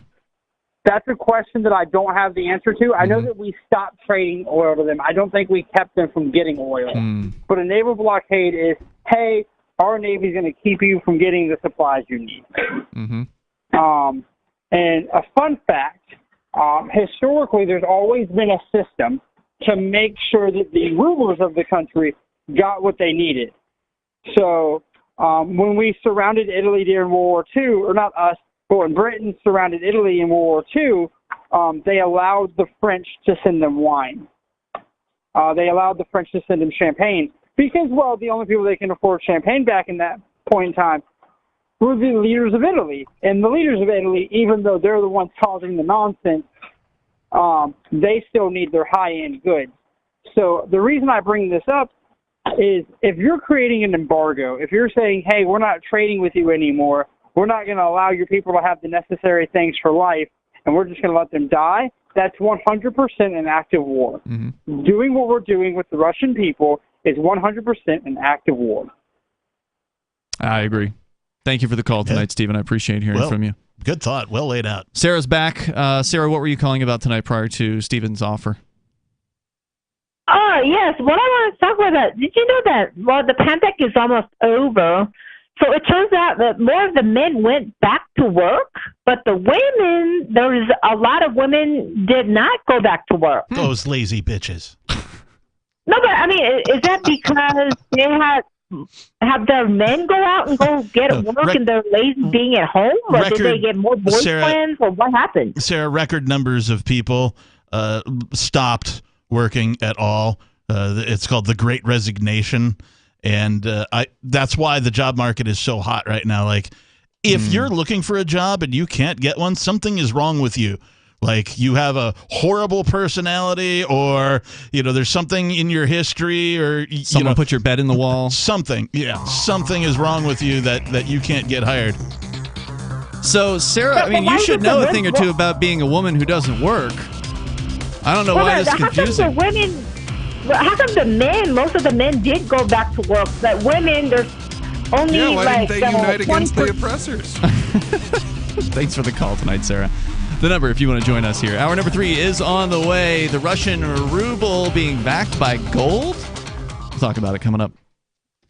There are lots of ways to listen to Free Talk Live. Our podcast has been around since podcasts began, and now the FTL feed is loaded with content besides our full show archives. Did you know that we make it easy for you to customize your podcast subscriptions? We have different feeds, one that includes only our full shows, one with just the Daily Digest, and our main feed that includes everything. You decide what you listen to. It's quick and easy to customize your feeds at feeds.freetalklive.com. That's feeds.freetalklive.com.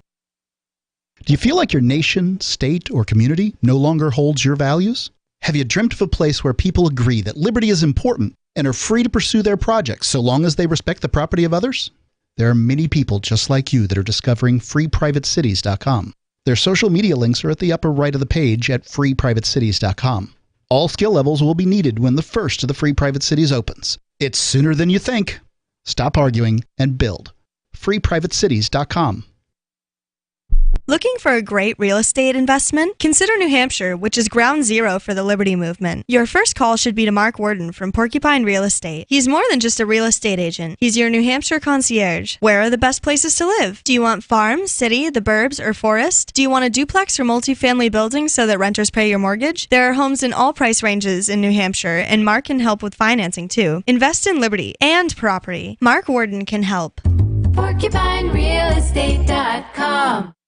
What if you want to hear the latest episode of Free Talk Live, but all you have is your phone, you forgot to download our archive, and you have no data connection? You can call our Listen line at 641-793-0191. That's a long-distance number, so you may incur charges. If not, listen as long as you want. 641-793-0191. The Free Talk Live listen line, 641-793-0191. You're listening to the live edition of Free Talk Live. Hour number 3 is next after the news here on the Liberty Radio Network at LRN.FM. From Feature Story News in Washington, I'm Simon Marks with the Week in Review. And the week ended with President Biden wrapping up his trip to Europe by visiting American troops and humanitarian workers near the Polish border with Ukraine. He expressed disappointment that because of the security situation, he could not personally set foot in Ukraine, but said the week had seen Western allies cement their unified position in opposing Vladimir Putin's military onslaught. The single most important thing that we can do from the outset is keep the democracies united in our opposition and our effort to curtail the devastation that is occurring at the hands of a man who I quite frankly think is a war criminal. The UN said it's investigating reports of mass graves in the city of Mariupol, and the US government formally branded the Russian leader a war criminal on Wednesday. Beth Van Schaik, the US ambassador at large for global criminal justice, said investigators will continue to gather evidence and pass it on to any prosecuting authorities. We don't want to lose that evidence. We don't want that evidence to be tampered with. So it's extremely important that it be collected now and preserved with an eye towards future accountability. It's unclear where Russia's military campaign is heading next, amid widespread evidence that its advance is being pushed back by Ukrainian forces and that the Russians have sustained heavy losses. The Ministry of Defense in Moscow claimed it is shifting efforts to focus on eastern Ukraine in a bid to cement the independence of the regions of Donetsk and Luhansk. Missing in action for days now, Russian Defense Minister Sergei Shoigu and the Chief of the General Staff, Valery Gerasimov. On Wednesday night, Ukrainian President Volodymyr Zelensky marked the 1-month anniversary of Russia's invasion of his country. Russia is trying to defeat the freedom of all people in Europe, of all the people in the world. It tries to show that only crude and cruel force matters. The week's other developments. Britain's P&O Ferries had a very rough few days after firing 800 staff without warning. Its CEO, Peter Hebblethwaite, was hauled over the coals by lawmakers. There's absolutely no doubt that we were required to consult with the unions. We chose not to do that because we believe... You chose to break the law? Because we chose not to consult, and we will compensate everybody in full for that. On Friday, the government said he should resign. Madeleine Albright, the first woman to serve as Secretary of State, died of cancer at the age of 84. She was an ardent advocate of NATO expansion in Bill Clinton's presidency, and only last month, in her last published article, warned the world of the dangers of Russia's ambitions towards Ukraine. From bureaus worldwide, this is FSN. It was a rocky week on Wall Street, with the conflict in Ukraine continuing to cause rising commodity prices. But investors were buoyed by signs the Federal Reserve is planning tougher action to address inflation fears. With a preview of the week ahead from FSN's business desk in New York, Sarah Walton. There was a volatile week of trading in New York as experts warned ongoing uncertainty surrounding the war in Ukraine continues to make markets unpredictable. But the S&P finished up for a second consecutive week, and the 10-year US Treasury yield hit a 2-year high on Friday. Analysts say investors were reacting to comments made by the Federal Reserve Chairman Jerome Powell earlier in the week, suggesting the central bank could take even more aggressive action to address soaring inflation. Meanwhile, oil prices fell on Friday after the US announced an agreement to increase shipments of liquefied natural gas to Europe to help EU countries ease their reliance on fuel from Russia. For the first time in almost 2 years, air pollution in London was decreed to have hit the high watermark. FSN's Sally Patterson covered that story from our London bureau. London is being hit by pollution from the continent, alongside a build-up of local emissions, according to the mayor. Sadiq Khan called the toxic air extremely dangerous and urged people to play their part in protecting the vulnerable. Mr. Khan implemented a high air pollution alert across the capital until Thursday, a decision informed by data from a research group at Imperial College London. Londoners are being asked to walk, cycle or take public transport and avoid burning wood or garden waste. Experts say people with asthma may need to use their inhaler more often, and older people are advised to reduce physical exertion. In the week ahead, we'll see just how serious Russian military officials are about recalibrating their assault on Ukraine. OPEC leaders meet virtually to discuss oil production, and Singapore's Prime Minister will be a guest at the White House. And that is the Week in Review from Feature Story News. Simon Marks reporting. From the admission of Ant Colony 000082567 KLN 00067X into the Union in 1897, to the day in 1817 when embarrassed construction workers realized they put the Erie Canal in the wrong place. The Onion looks back at This Week in History. On August 5th, 1962, Nelson Mandela was jailed until 1990, becoming fully rehabilitated through the South African penal system. And thanks to the services provided to him while imprisoned, emerged from jail a successful politician and internationally revered symbol of peace. Mandela's record of overcoming hardships and moving South Africa beyond its formidable racial struggles is a lasting testament to South Africa's correctional facilities and prove that the penal system's small cells, demeaning work duties, and minimal rations are exactly the tools needed for a prisoner to truly become a reformed citizen. This is the Onion News Network.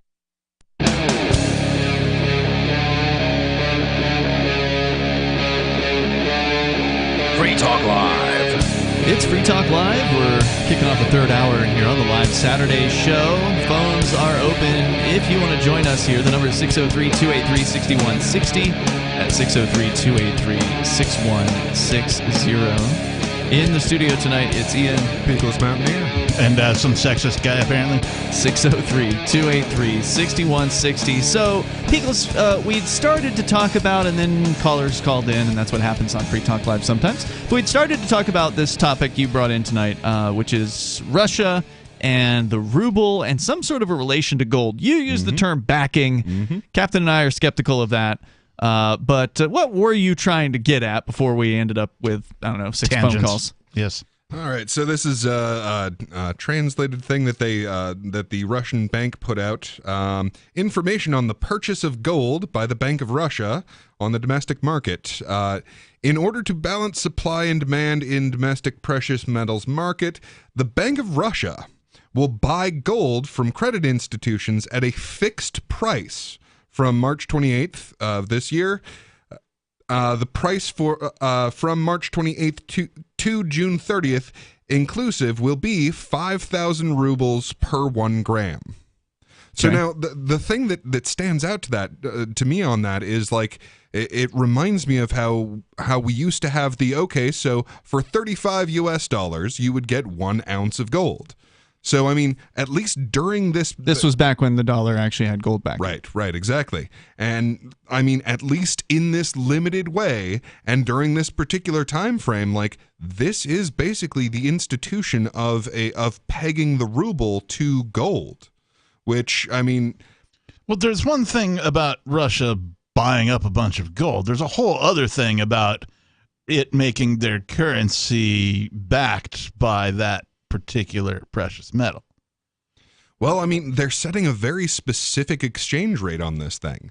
So But who's going to take it? I just looked at the numbers here. Right, 5,000 rubles, at least according to the current exchange rate, is roughly about $50, and the price of a gram of gold at spot is 63 something. Of a gram? Yeah.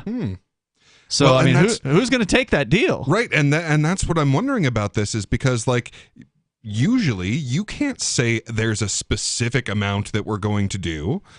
It's you have to adjust to the market, and both in the gold itself and in how much the ruble is being worth. So, I mean... Right, and remember, unless you're buying... And I imagine the Russian government can get pretty close to spot, right? Because you don't... If you and I were to go out and look for a whole ounce, let alone a gram of gold, of course, the gram price is going to be way higher than the ounce price due to the fact that it's smaller and it takes manufacturing and all that. Yeah. But, you know, at the ounce price of right now, $1,966, you cannot find an ounce of gold at spot.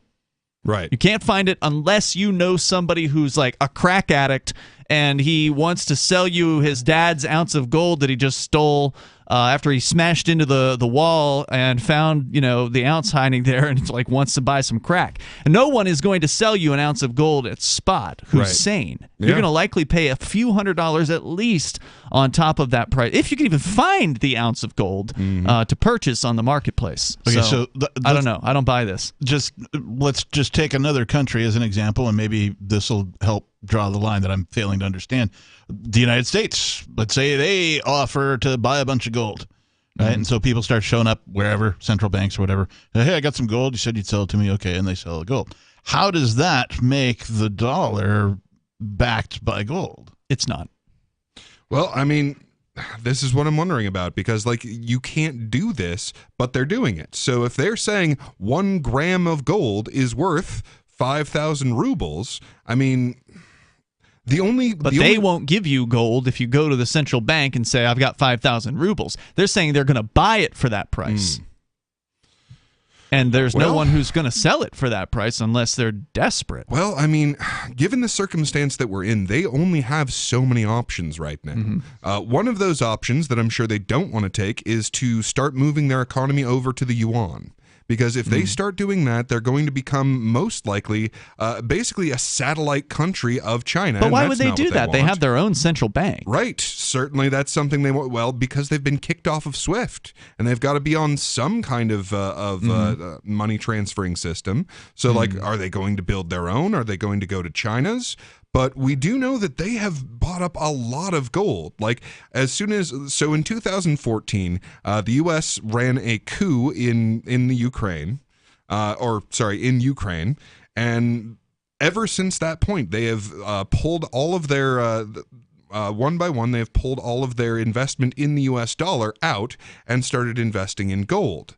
So, if they're right now again buying a whole bunch of gold up, and they're saying this is the set price for gold, they're at least laying the groundwork for having a gold-backed ruble. It's an interesting theory. It would be nice, and I'm all for anybody buying up a bunch of gold because, if I happen to have some, that makes my gold go up. Well, they have been, by the way, before this announcement. I remember seeing years ago news that Russia was buying an S-ton of gold and locking it away in whatever their equivalent of Fort Knox is there, the Kremlin or wherever it is they store it. So they have been known in recent years for buying a lot of gold, maybe because they knew that something was on the horizon. Right. They obviously seem to have seen that there was an economic problem with the U.S. on the horizon, so they started moving away from the U.S. dollar and locking up a bunch of commodities. And that's one of the things where they have a lot of gold, and they are the largest producer of grains in the world. So, I mean, they have a real possibility of backing their currency in commodities, which is quite a thing. Not to mention the fact that they are the number 2 producer of oil in the world. So so these are the things that are I think are actually really, really, really important. Number 1, we have the total breakdown of the petrodollar.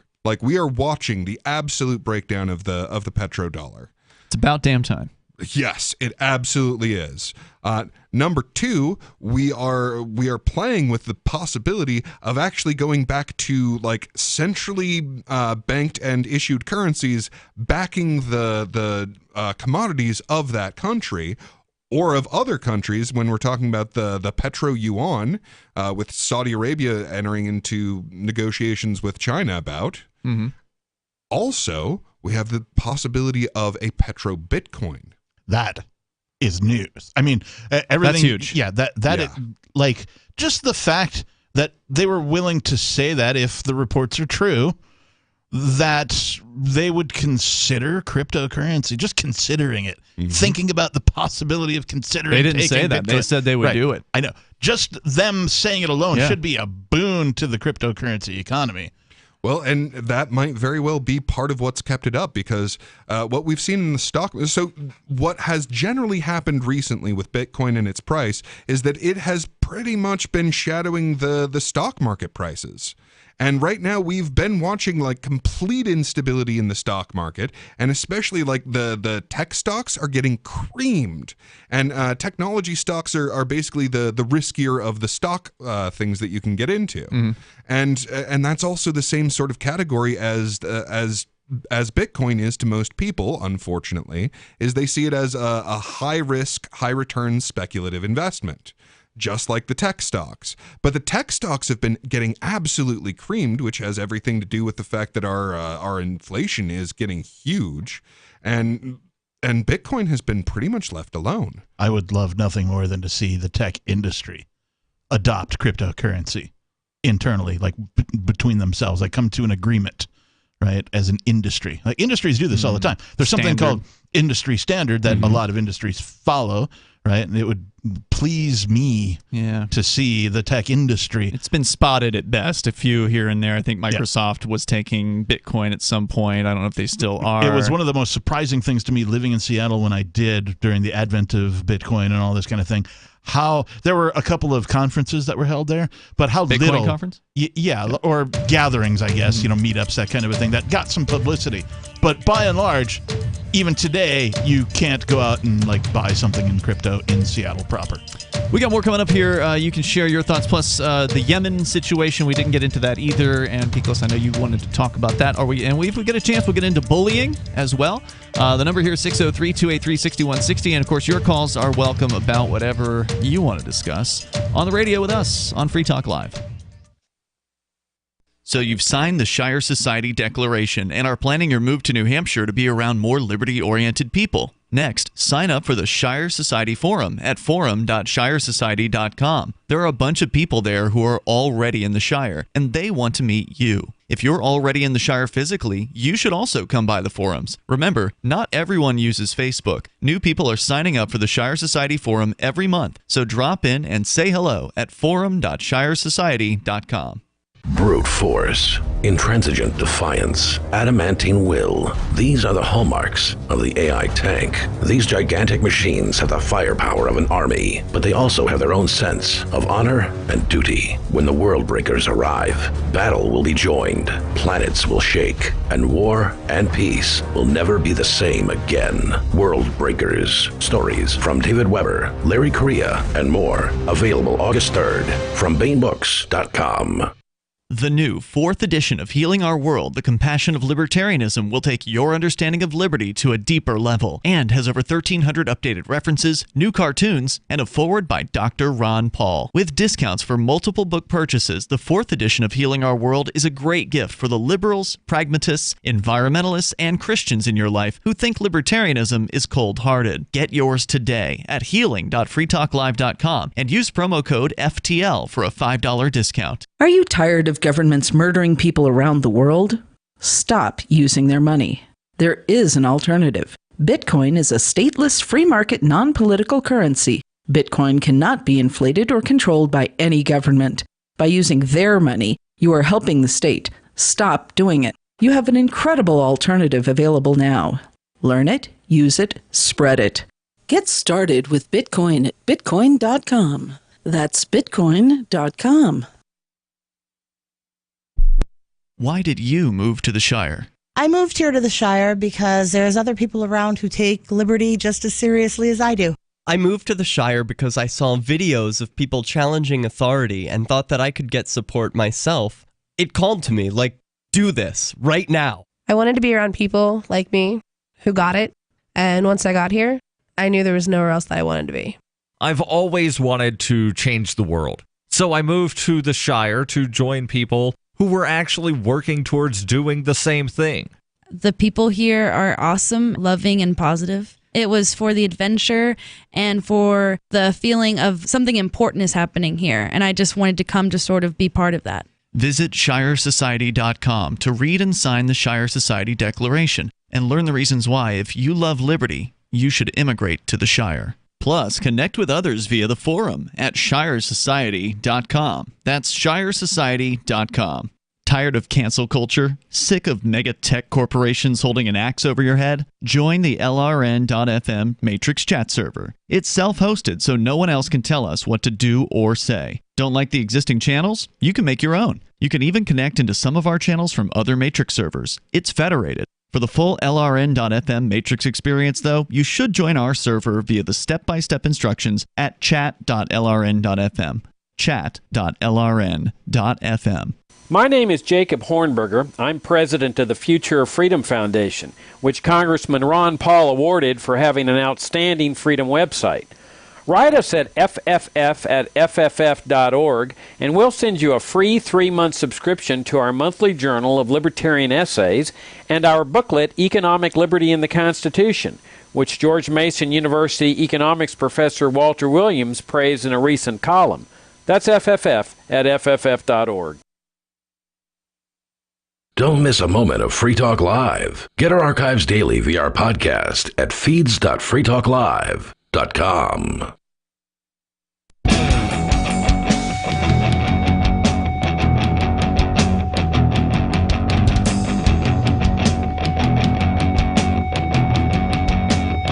Free Talk Live. Phones are open, and we do a live talk radio show 7 nights a week, so you're welcome to join us any old night from 7 to 10 at night Eastern Time. The phone numbers are always the same at 603-283-6160. We also have an alternative way to call in, and that is our SIP line. You can go to learn more about it at sip.freetalklive.com. That'll actually take you over to a forum post that I made on the Free Talk Live forum, because it does take some steps to get into the SIP line. But once you get it all set up, it's just you punch a button and you're on our lines, and it sounds a lot better usually than a telephone call. So go to sip.freetalklive.com to learn about that. Here in the studio, you've got Ian. Peakless Mountaineer. And the Reverend Captain Kickass. We're talking about some international money-related stuff. Russian oil now available only to the unfriendly countries of the United States and European Union, Australia, I think Japan, South Korea. There's probably another couple of them. The countries that have engaged in some form of sanctioning on Russia are now being told by Russia that they're only going to be allowed to buy oil in the Russian ruble, which is a pretty huge change for the international oil market. But what's wrong with that? Nothing. I think it's great. Shouldn't That's fantastic. Anybody vending anything be able to choose the currency they accept? Yeah. And honestly, here's what I'm looking forward to. So the U.S. is being dethroned as the world reserve currency, and there's going to be this big fight about, okay, you can get oil in yuan, you can get oil in dollars, you can get oil in rubles, and Bitcoin's going to win. Cryptocurrency is going to be the reserve currency of the world. It's a superior technology. It's neutral. It's open. It's borderless. It's easier than sending a bank transfer. I mean, it's faster. It doesn't require any middleman. I mean, you just get it done. It's censorship resistant. It's been proven. Yeah. I mean, governments, banks, hackers have all been attacking cryptocurrencies of every sort, but specifically the big dog BTC since its inception, and it's still here, guys. Yeah, I wonder if Satoshi Nakamoto, the anonymous creator of Bitcoin, who has not been heard from since 2011, I think, but I wonder if Satoshi saw this coming. I have certainly not read many of his writings. I know he wrote, some things back in the day. But did he envision the governments of the world actually taking his technology and adopting it in some sort of official way? I don't know. Everything of his that I've been exposed to, the insinuation I got was that he just really wanted something for individuals, peer-to-peer. Yeah, he wanted to undermine the states, undermine the central banks. I know he a lot of the technology was a response to the 2008 crisis, but that's because the United States dollar had caused so many problems. But let's talk about government. I know things haven't been going well in Venezuela, El Salvador, wherever they've adopted forcefully, by force of the state. We talked about some of that last night, right? Which but I still see as an improvement to where they were, because they were forcefully making people use U.S. dollars. Yeah. But if something like Bitcoin is going to be the exchange medium for something like oil, the one benefit that it has, that above all the other ones, is that it makes everybody at the table honest. You can't counterfeit Bitcoin. Right. That's true. You can't inflate it. You can't, nothing. right? So it's going to keep everybody at the table on an honest playing field. Mm-hmm. Yeah, it'll be really interesting when somebody finally does use Bitcoin to buy oil, because we know the Russians have now said they will accept it. Yeah. But Yeah, the question now- is, who's going to be the first? Now, if they start moving into that space, because that's the thing, it's an adaptation. It's a new technology. You're going to have to make changes. Now, if they get the jump on this and they start moving into selling First oil mover for advantage. Bitcoin, Yeah. exactly, they get the first mover advantage. They're the first country that's the first like major oil producing country that starts moving into digital, completely neutral and uncensorable currency. I mean, okay, so you will have the United States and China fighting over these scraps, honestly, at this point, going, I'm going to be the petrodollar, I'm going to be the petro yuan, and you're both going to lose. Like, this is inevitable. There is a better technology that blows yours out of the water. You brought up the big three, we'll call them, right? China, Russia, loosely, and the United States. These are the three top dogs, right? If one of them begins using real cryptocurrency, not some manufactured thing, it's a win for everybody, man. It really is. And that's a real choice. Like, so right now, Russia, I mean, they could decide that they're going to try and compete in the petrocurrency.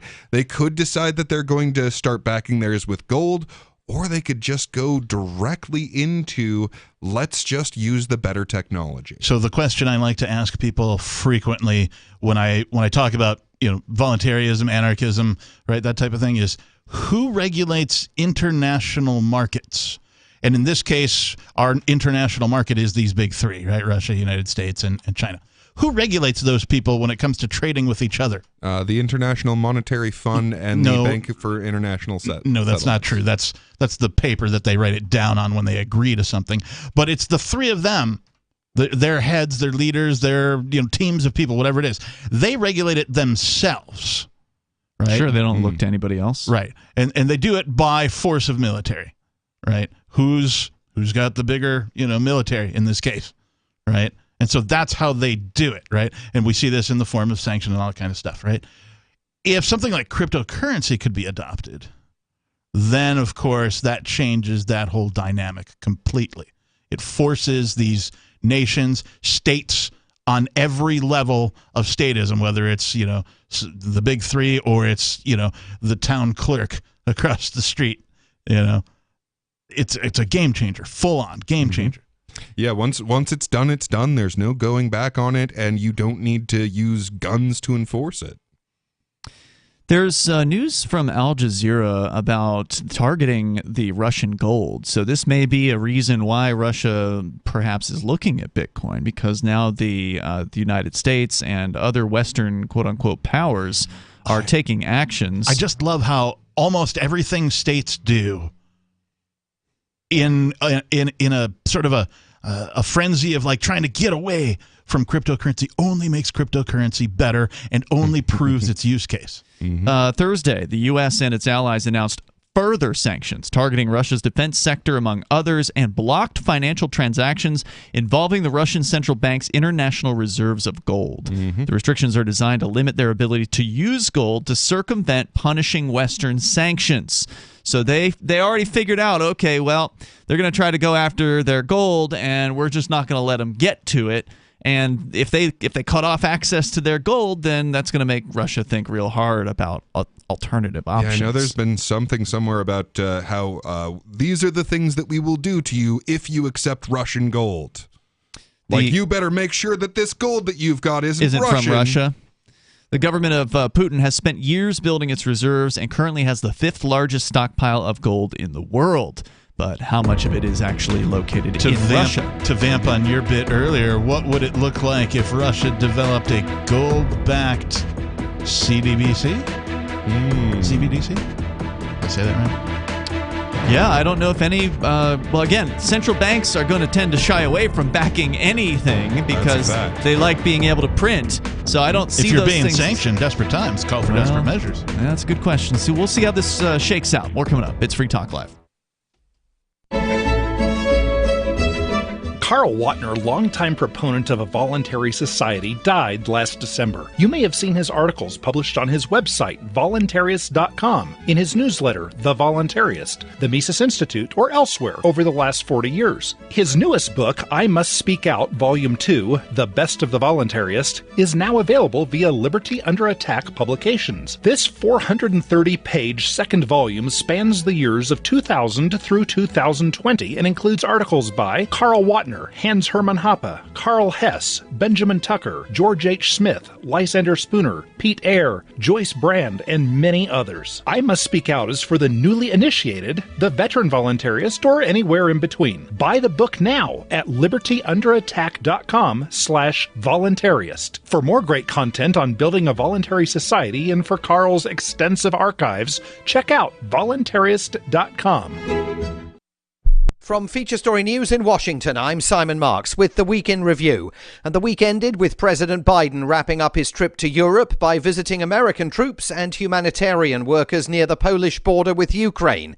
He expressed disappointment that because of the security situation, he could not personally set foot in Ukraine, but said the week had seen Western allies cement their unified position in opposing Vladimir Putin's military onslaught. The single most important thing that we can do from the outset is keep the democracies united in our opposition and our effort to curtail the devastation that is occurring at the hands of a man who I quite frankly think is a war criminal. The UN said it's investigating reports of mass graves in the city of Mariupol, and the US government formally branded the Russian leader a war criminal on Wednesday. Beth Van Schaik, the US ambassador at large for global criminal justice, said investigators will continue to gather evidence and pass it on to any prosecuting authorities. We don't want to lose that evidence. We don't want that evidence to be tampered with. So it's extremely important that it be collected now and preserved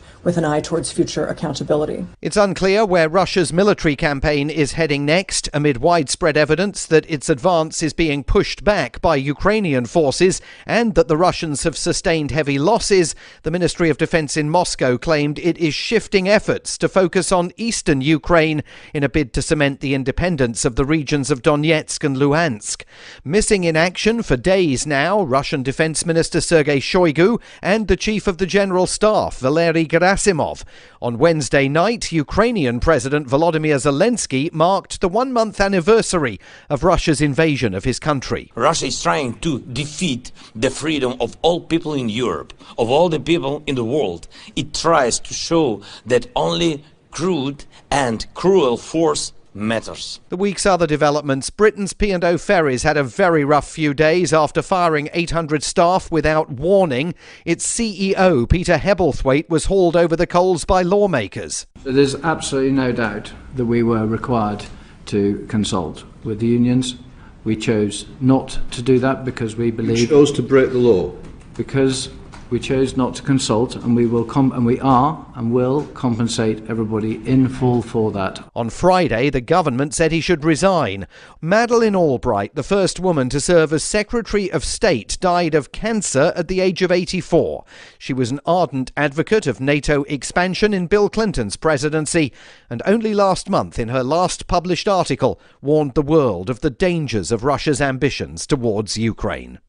From bureaus worldwide, this is FSN. We're still not sure why you'd want to watch, but our video feed is streaming nightly for free at cam.freetalklive.com.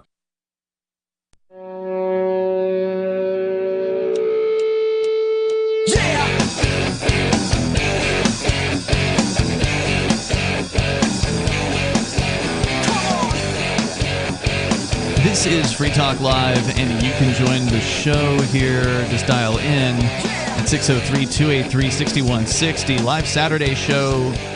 It's Ian, Peakless Mountaineer, and Captain Kickass here in the studio. Present. We've been talking about the different options that Russia has on their hands. They've obviously had a lot of options taken off the table as far as these government sanctions, and now they're sanctioning even harder as of Thursday. Various different news media here, Al Jazeera, CBS, announcing that these are additional sanctions, basically telling people that you can't use gold to do any kind of business with anyone in Russia, apparently, because that's one way you could get around the bank transfer sanctions, although it's a lot harder to use gold in any sort of international means. Ever carried more than a gold coin in your pocket? Gold gets heavy real quick. Unless, of course, you're using a gold-backed stablecoin, which is an interesting alternative. But again, taking delivery of that gold might be difficult. So, like, if the gold-backed stablecoin has a vault in the United States and Russia says they want their gold, then they're probably not going to let you ship it to them. Now, is this gold specifically, or is it like a all precious metals inclusive type deal? I don't know. I haven't read the actual, text of whatever the sanctions are. I mean, the one they're talking about is gold, but I imagine they would do the same thing to platinum or diamonds, silver, right? Yeah. Okay. So that's happening now. But we're going to go to your phone calls. And just a quick note on this: like, if you're talking about ramping up the sanctions, you still have a huge hole that you can drive a Mack truck through because the United States is not sanctioning the oil. So, like, you are still letting other people use your system to buy oil from Russia. What system? Swift? Swift, yes. Swift is still allowing the purchase of oil from Russia. I have heard a couple things. I've heard that that the sanctions have applied to certain Russian banks, but I've also heard that there's an exemption for oil purchases from those banks. Yep, exactly. All right, let's go to your calls here, Anthos. Gigi is on the line, listening in South Carolina to WTMA in Charleston. Go ahead, Gigi. Good evening, gentlemen. A pleasure, as always, listening to the wonderful, varied discussions.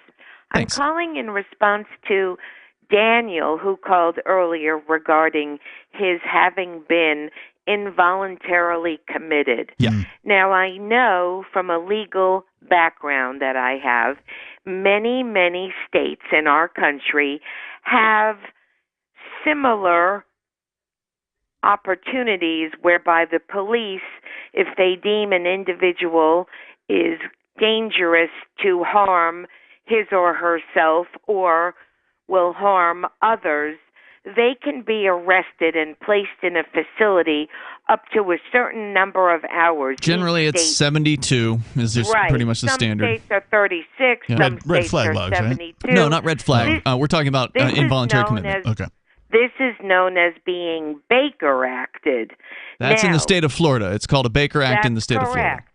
Now, if Daniel feels that his due process was violated by the state, by the police, and perhaps by a particular institution where he was kept, then he should seek legal recourse. How do you fight an involuntary commitment?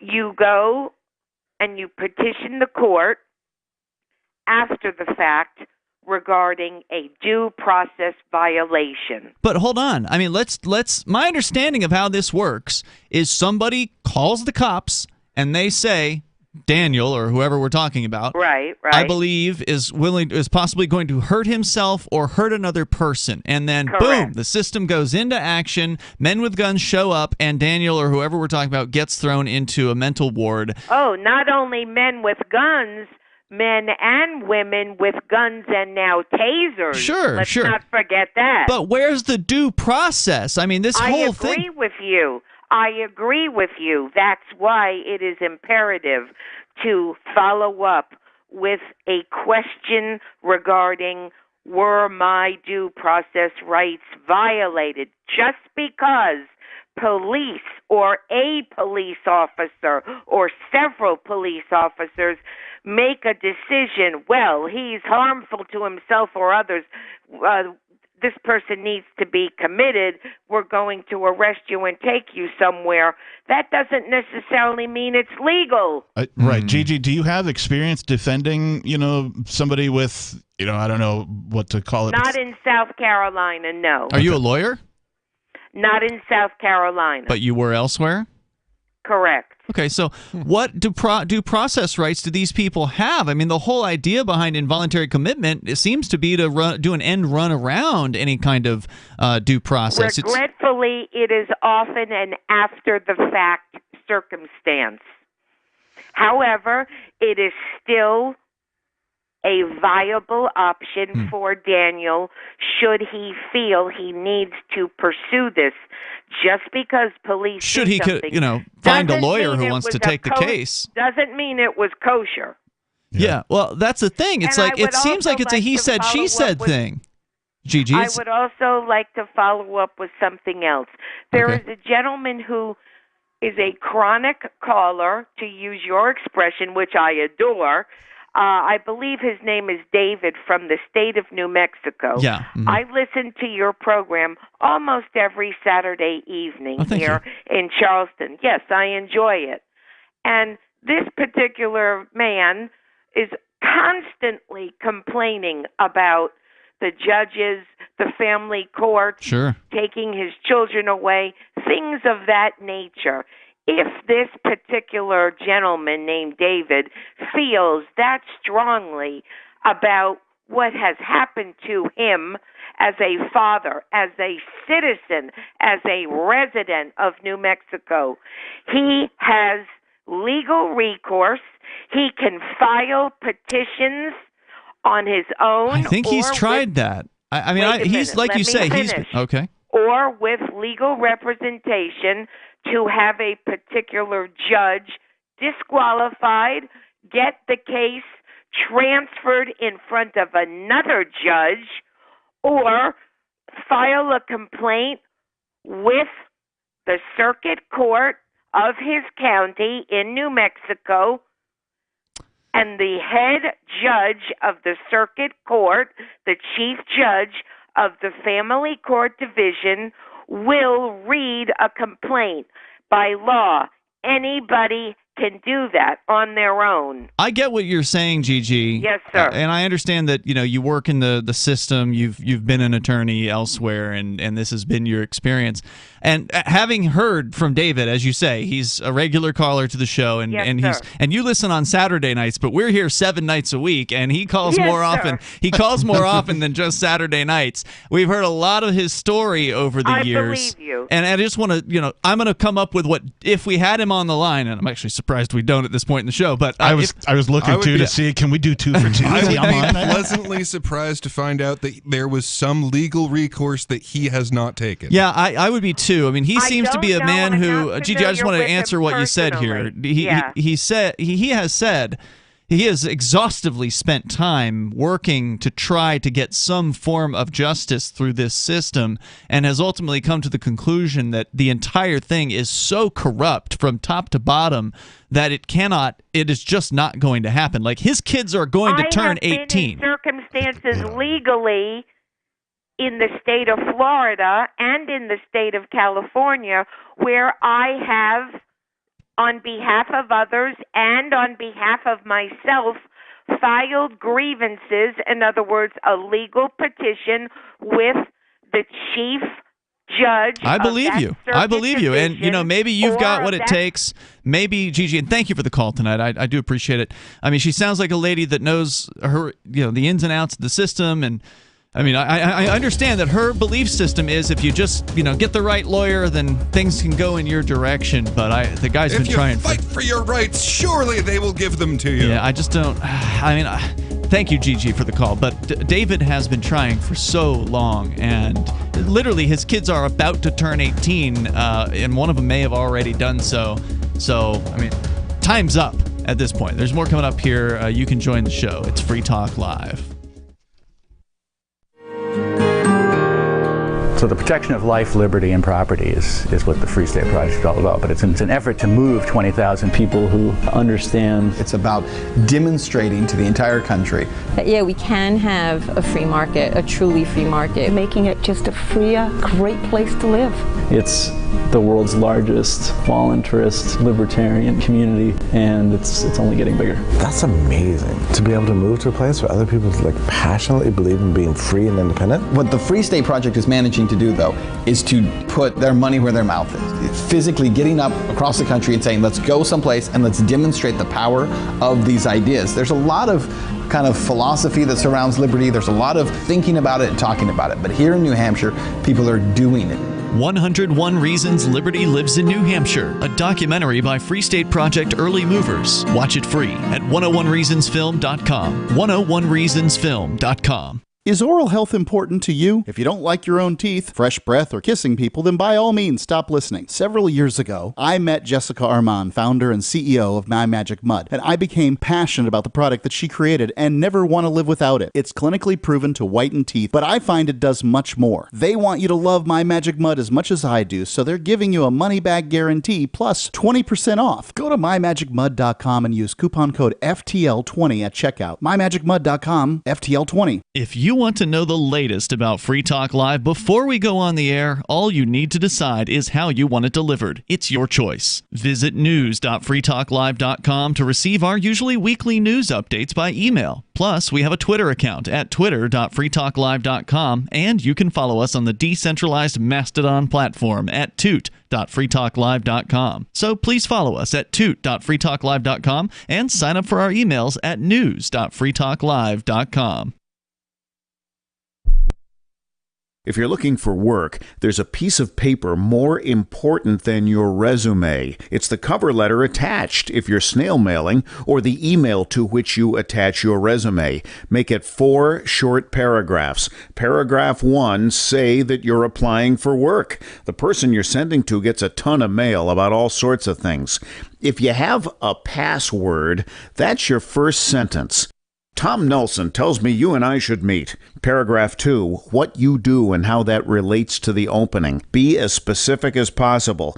Paragraph 3, why you want this particular job. I'm originally from Boston, so I know the market well. I have family and friends in the area, so this would be a homecoming for me. Paragraph 4, unless the job posting stipulates no calls, and I will call you to follow up. Thank you in advance for your time. From survivalspeech.com, I'm Holland Cook. There are lots of ways to listen to Free Talk Live. Our podcast has been around since podcasts began, and now the FTL feed is loaded with content besides our full show archives. Did you know that we make it easy for you to customize your podcast subscriptions? We have different feeds, one that includes only our full shows, one with just the Daily Digest, and our main feed that includes everything. You decide what you listen to. It's quick and easy to customize your feeds at feeds.freetalklive.com. That's feeds.freetalklive.com. There are basically 2 types of advertising, direct response and branding. Radio's great for direct response with its low cost to listener ratio, but audio can't be beat for branding, which is a longer term endeavor.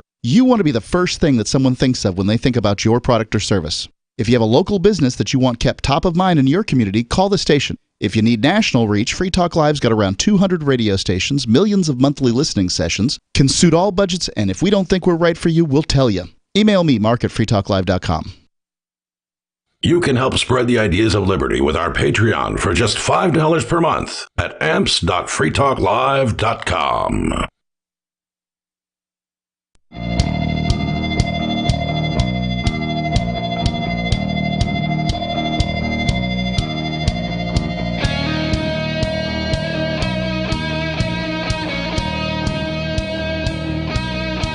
It's Free Talk Live. Phones are open here in the remaining moments. We might be able to get you in at 603-283-6160. If not, you can always call tomorrow. The captain will be heading up the show.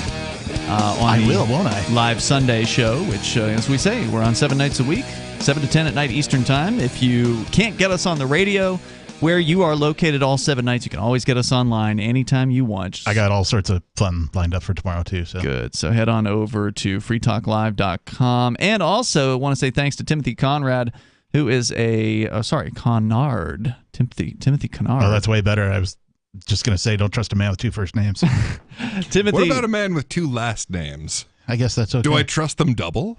No, just, it's only if they have 2 first names. Timothy's a platinum level subscriber over on our AMPS program. AMPS is advertise, market, promote, and support, and it is a Patreon, which you can join. Timothy's doing at least $25 a month, so thanks, Timothy. But we only ask for 5, so if you want to help us out, help us get on more radio stations, for instance, and spread the ideas of freedom, please go to amps.freetalklive.com, amps.freetalklive.com, as we go to your calls and your thoughts. You summoned him. Here he is. David in New Mexico. You're on Free Talk Live. Yeah, Gigi, I have done everything that you mentioned multiple times, and I hold the piece of paper that says unanimous 3-judge, you called it a circuit court, but Court of Appeals win, saying that I win. David Olson win. David Olson is correct. And that reversing lower court judge M. Monica Zamora, remanding it back to the lower court to Judge John J. Romero Jr. for appropriate action, and literally zero was done. And that was at approximately the 10-year mark. How many years ago now? How many years have you held that piece of paper? We're like 4 years. Wow. And yeah. So and how old are your kids? How old are your kids now? Who cares? From past experience, from the experience of other people, those kids will have no interest whatsoever in the parent that was absent from their life, even though they were fighting the entire time, 24/7. Those kids will have no interest whatsoever in that other parent. So it really doesn't matter how old my children are at this point. They were in diapers when I was pushed out of their lives and never saw them again. And but anyway, the bottom line, I hung up in the middle of Gigi's call. I was listening about 4 to 6 minutes behind, and when you summoned me, I hung up and called, and that's the answer to the 2 allegations. And Gigi will recognize allegation as a legal word. She made 2 allegations that I recall from memory, if I'm here on the witness stand, and I have done. Before she ever mentioned them, both of the things that she suggested. If she suggested anything subsequent to that, I didn't hear it because, Gigi, I stopped listening to you and called in so that I could respond to your to allegation number one and allegation number 2. So yeah, I figured you'd already covered all the bases, and there's the odds that this system is going to hold itself accountable in any way, shape, or form. I just don't believe it. I understand as an attorney, it's her job to kind of prop that system up. I don't think that she has negative intentions, but ultimately that's what a lawyer does. They swear an oath of allegiance to the court itself, and they are a court officer. I've met very, very few. I don't know whether maybe 5%. Generously speaking, if there's 1 in 10 attorneys that are willing to buck the system to any degree whatsoever, that would be approximately what it seems to be. And those attorneys generally want a retainer. Well, I was at year 2 in the case, and we're at year 14. At year 2, things were about 10% as complicated as they are now. At year 2, I was quoted in year $2, which is about a decade ago, $60,000 estimated cost. That was what the person estimated the case would cost at year 2, when it was much simpler than it is now. Yeah. And so if Gigi would like to donate the $60,000 of attorney earnings, well, actually, I'm sorry, at this point it would be probably $250,000 to fight this with any hope whatsoever. Yeah. It would be so if she and you could just throw all that $60,000 down a hole. I mean, it may not help at all. Right. So the state of parenthood in this country, especially for men, is like standing on quicksand. And who knows? Until further notice, when other citizens have had enough and they're willing to help change the system, it may not be worth fighting whatsoever. And the men that actually did walk away and are criticized for walking away, they might have been the intelligent ones. David, thanks for the call tonight. I appreciate hearing from you. And you could throw $60 million at trying to reform the system, and you won't even make a dent. Land of the free if you can afford it. And that's the end of it. Yeah, right. And that's really it.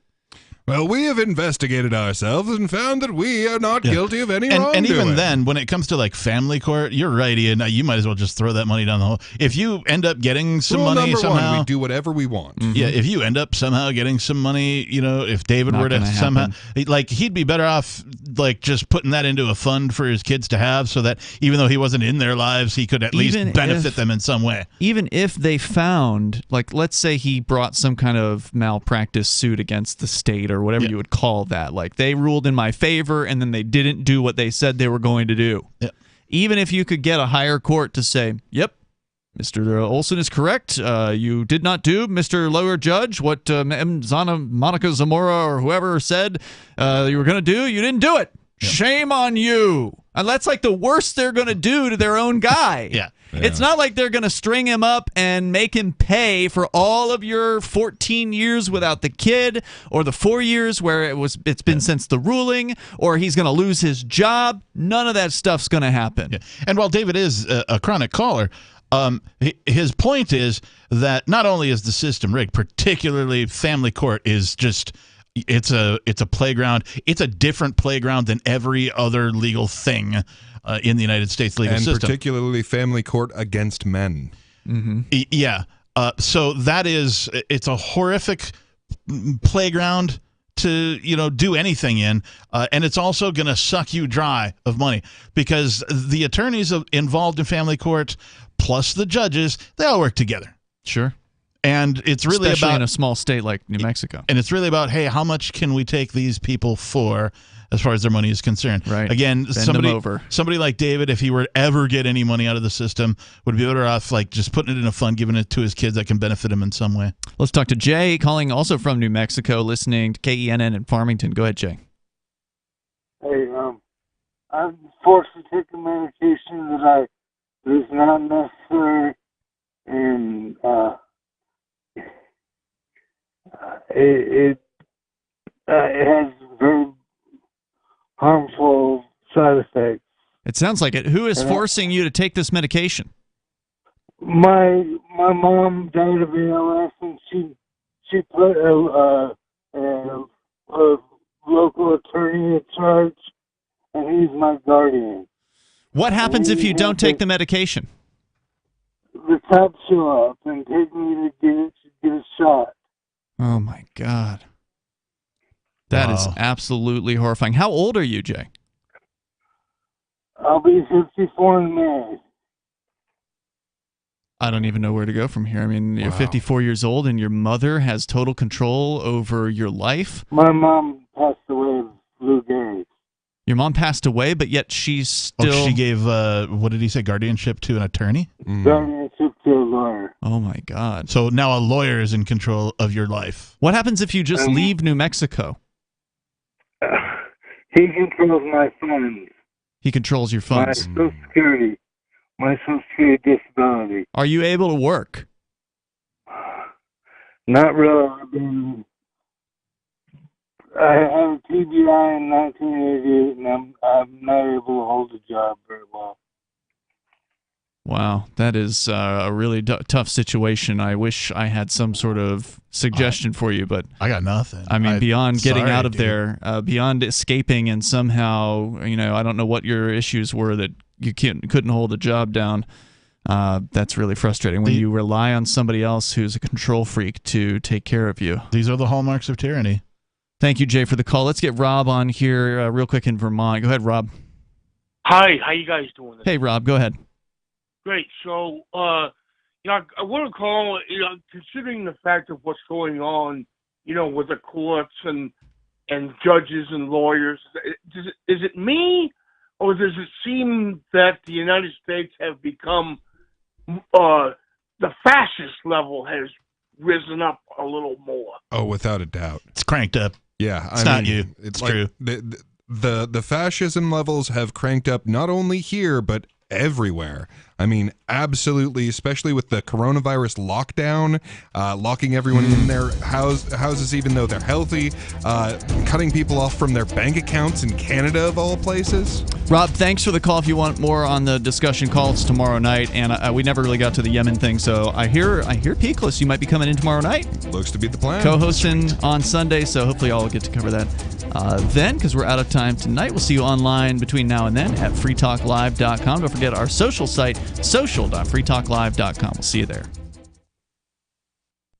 What if you want to hear the latest episode of Free Talk Live, but all you have is your phone, you forgot to download our archive, and you have no data connection? You can call our Listen line at 641-793-0191. That's a long-distance number, so you may incur charges. If not, listen as long as you want. 641-793-0191. The Free Talk Live Listen line, 641-793-0191. Do you feel like your nation, state, or community no longer holds your values? Have you dreamt of a place where people agree that liberty is important and are free to pursue their projects so long as they respect the property of others? There are many people just like you that are discovering freeprivatecities.com. Their social media links are at the upper right of the page at freeprivatecities.com. All skill levels will be needed when the first of the Free Private Cities opens. It's sooner than you think. Stop arguing and build. freeprivatecities.com. Looking for a great real estate investment? Consider New Hampshire, which is ground zero for the Liberty Movement. Your first call should be to Mark Worden from Porcupine Real Estate. He's more than just a real estate agent. He's your New Hampshire concierge. Where are the best places to live? Do you want farm, city, the burbs, or forest? Do you want a duplex or multifamily building so that renters pay your mortgage? There are homes in all price ranges in New Hampshire, and Mark can help with financing too. Invest in liberty and property. Mark Worden can help. PorcupineRealEstate.com. Tired of cancel culture? Sick of mega tech corporations holding an axe over your head? Join the LRN.FM Matrix chat server. It's self-hosted, so no one else can tell us what to do or say. Don't like the existing channels? You can make your own. You can even connect into some of our channels from other Matrix servers. It's federated. For the full LRN.FM Matrix experience, though, you should join our server via the step-by-step instructions at chat.lrn.fm. Chat.lrn.fm. This is the Liberty Radio Network, broadcasting the latest liberty-oriented audio content 24 hours a day at LRN.FM. From Feature Story News in Washington, I'm Simon Marks with the Week in Review. And the week ended with President Biden wrapping up his trip to Europe by visiting American troops and humanitarian workers near the Polish border with Ukraine. He expressed disappointment that because of the security situation, he could not personally set foot in Ukraine, but said the week had seen Western allies cement their unified position in opposing Vladimir Putin's military onslaught. The single most important thing that we can do from the outset is keep the democracies united in our opposition and our effort to curtail the devastation that is occurring at the hands of a man who I quite frankly think is a war criminal. The UN said it's investigating reports of mass graves in the city of Mariupol, and the US government formally branded the Russian leader a war criminal on Wednesday. Beth Van Schaik, the US ambassador